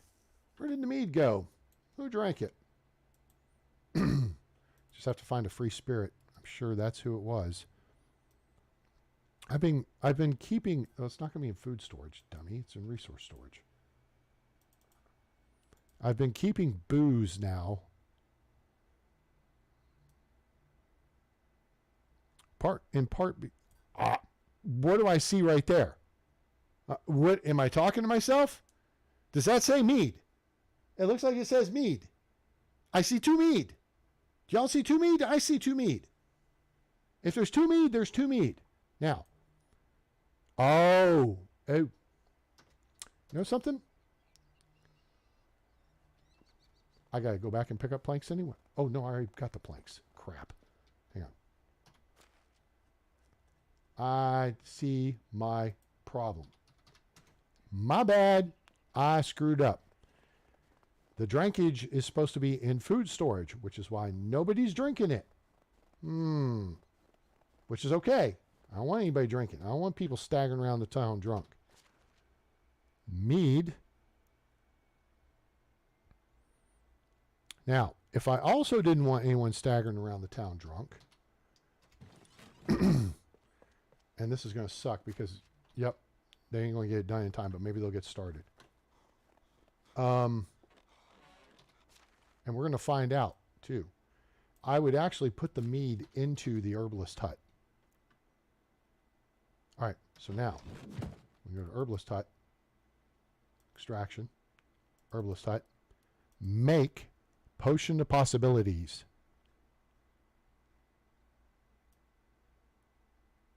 Make 2 of them. 2. There you go. Working. That's right. Get started. Get cracking. What else do we need? Nope. Can't do that. Can't do that. Could do that. Sure. Okay, cool. All right, let's go get this house built so we get home in time for supper. Speaking of supper,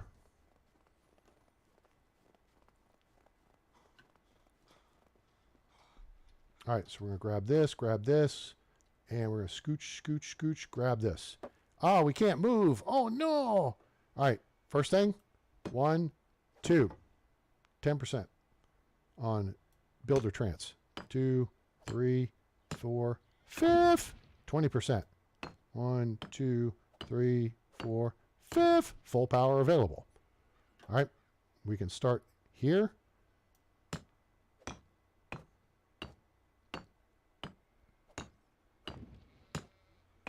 And in a minute, you'll see the ticker start going down on our overweight condition. And there it goes.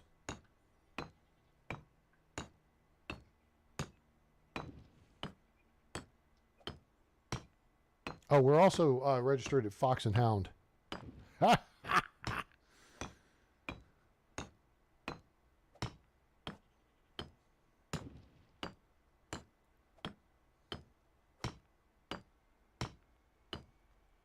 Bed Bath & Beyond doesn't exist in the realm.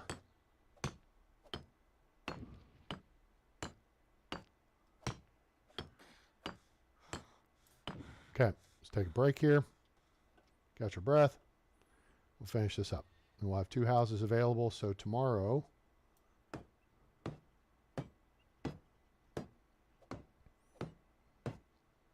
next day tomorrow,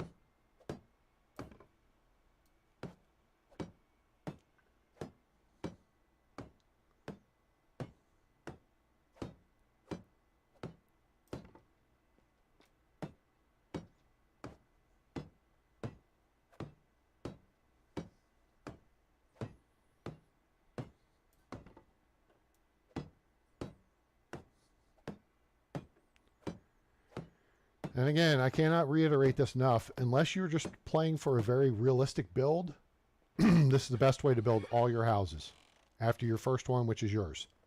All right. Now, we do need a... oh, yeah, let's do that right now. Right now. I got it. I got it. All right, hold on, folks. I'm working on it. Give me a minute. Give me a minute. I got you covered. All right. Just hang on. All right. I need... 6 firewood. Oh, there's only 53 left. Ooh. We need to go dump some extra in there. Yeah. Glad we're almost out of winter. We need 12 stones.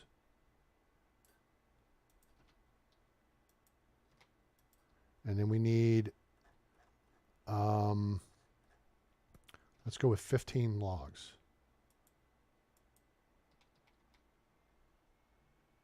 No, 12 should be good. Cool.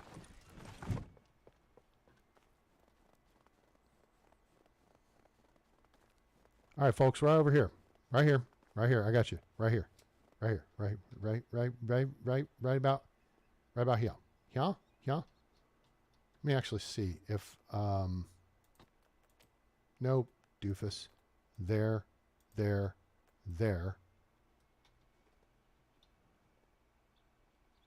Oh, no, let's do that here.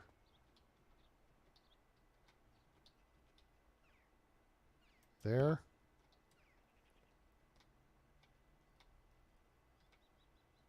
There. There. Put a gap there, there, and that's it. And then we put a fire there. See? Did not take long for that, did it? That's what they were waiting for, was a place over here to chill out. I just need to set up some street lights and whatnot. Street lights, people, My grandpa used to don't stop believing.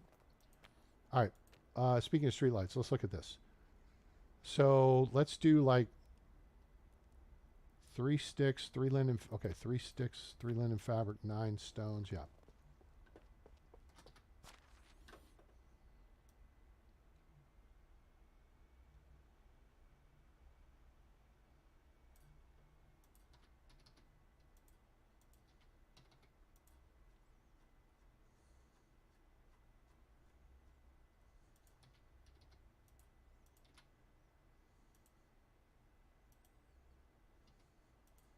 Cool. This would probably be a good place for a stick up. Right here. Have you ever done any quest for the king? Do I want it right? No, you know what? This is good side right here. Let's put it right there. Boom. At the intersection. Yep. Mm-hmm. There's one at that intersection. There's one at that intersection. Let's put one down over here. This will do right here. So that I know I won't have to move it in the future. And then let's put one down over here.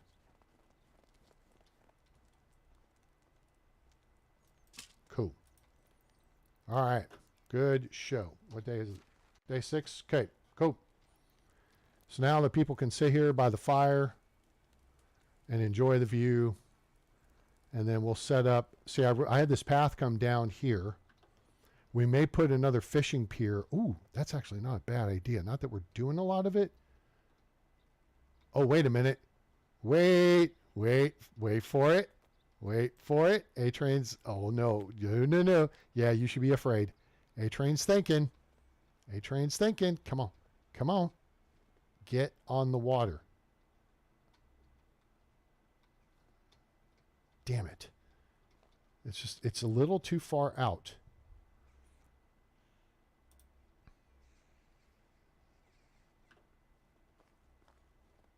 I have a plan. Great. Custer had a plan.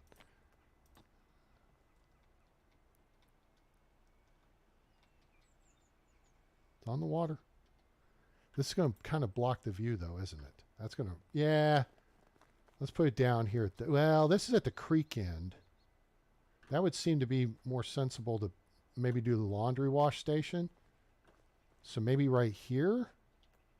We'll play around with this. Oh, come on. Come on. Get close. Oh, I see what it's doing. I see what it's doing.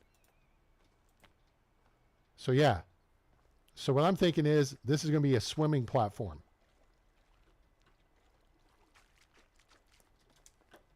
What do we need here? 4 logs and 4 planks.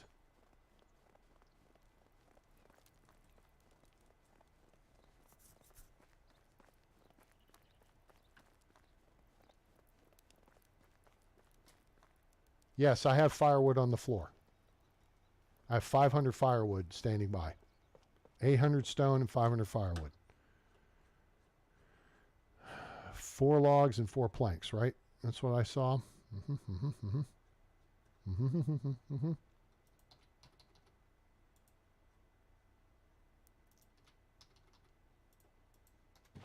make it fancy later. Thinking about putting another path through that gap I just ran, but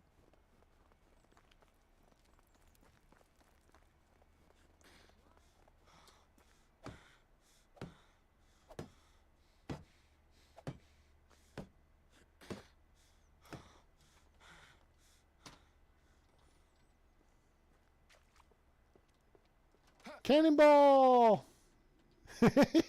It's a swimming platform. It could be a sunbathing platform too. Think about it. You want to run and jump in the water, you run down here. Otherwise, you can lay out over there and sunbathe. What do y'all think about that? Huh? Huh? I like it. See, because if I build it in anymore for the fishing thing, this rope comes across here. So that's why I have to come along and do the thing. So yeah. So here, ready? Wait, no. Oh, no. Hang on, I screwed it up. Ready?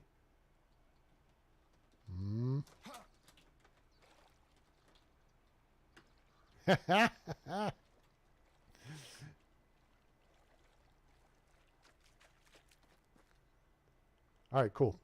That'll do for now. That will do for now. Let's go up to the other storage building, though, and make sure we get this firewood situation squared away. So I think everybody will probably have enough firewood in their homes to get through tomorrow. And then we'll keep the firewood production up through spring at its current rate. What I'm trying to do is establish a kind of even average amount. You know what I'm saying? Let's just produce this much per season. See, we're down to 47. And if we go to here, you'll see. So that's 47 times 5 is 235. There's that. So now, if we take one of these,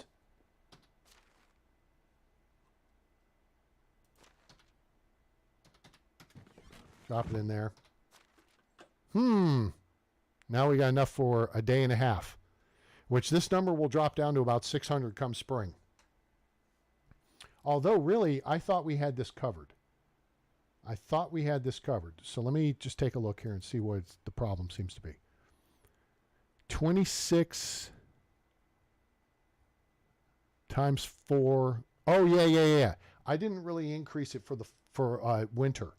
This is the number that's for fall and spring for about 600 a day. So actually, we're going to cut this number down, and we're going to increase this. Well, no, we're going to cut this number down some more.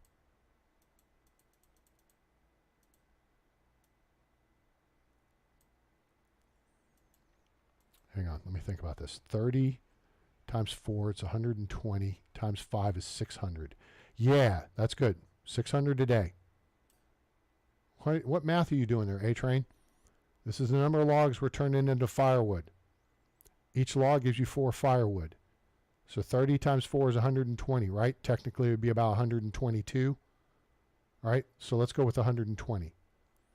Each firewood is worth 5 heating units, or 5 BTU. So 120 times 5 is 600. All right? So our daily demand is 976. 600 is about the average per day, and we'll make a little adjustment to this when we get there for the spring and autumn for the size village we have, which means we can have balance in those two. Surplus builds up over summer, and then we use it during winter. Now, I may adjust that up a little bit more so we have a little more surplus, but then we have reserves. So that's why I have the reserves, and it was just simply a matter of the chest had like 5,600 kilograms of stuff in it.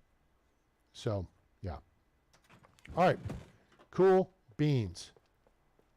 All right, I'm going to run over here and stand on. Oh, you know what? No, I'm going to stand right here. We're going to light a campfire, and we're going to stand right here. And we're going to do this, and we're going to do this, and do this. Nope, not that. We're going to do this. We're going to roll over here kind of like this, and then we're going to go into this, and then I'll quick save and go back into it again, and then I'm going to do this and do this. All right, gang. Thanks, y'all, so much for being here and being part of the program. I appreciate each and every one of you. Again, big kudos out to Steve-O for the contribution to the channel. I guess now I'm going to have to actually start shopping for a web camera. And then I'm going to have to figure out if I'm going to do the green screen thing behind me or not. So thank you all so much for being here. I hope you enjoyed the show. I hope you have a great day, night. Oh, wait. Make sure to like, share, and subscribe. If you haven't liked the video yet, please like. Helps the algorithm. Also, put comments down below. If you come back later and throw a comment in, hey, this was a lot of fun, or just put a smiley face or something, that engagement also triggers the YouTube algorithm. So just a comment down below the video after it's over. It's super helpful. Thank you so much to everyone. The channel's growing, and I want to keep it growing. And so if y'all could spread the word on the Facebook groups and, you know, your social media stuff, that'd be super cool. Your gaming friends. Thank you. Like, share, and subscribe. Turn on that bell icon so you know when we go live or upload a video. Amber's got to head off to bed because she got to take a nap for work tonight. And I appreciate you being here. Join us on Discord, link in the description below, and you can make a donation via PayPal at paypal.me/atraingames. That's paypal.me/atraingames. Link in the description below. Thank you much. Appreciate everyone's support. I hope you have a great day, night, evening, morning, wherever you are on planet Earth or beyond. I'm A-Train. It's over. And I'm out.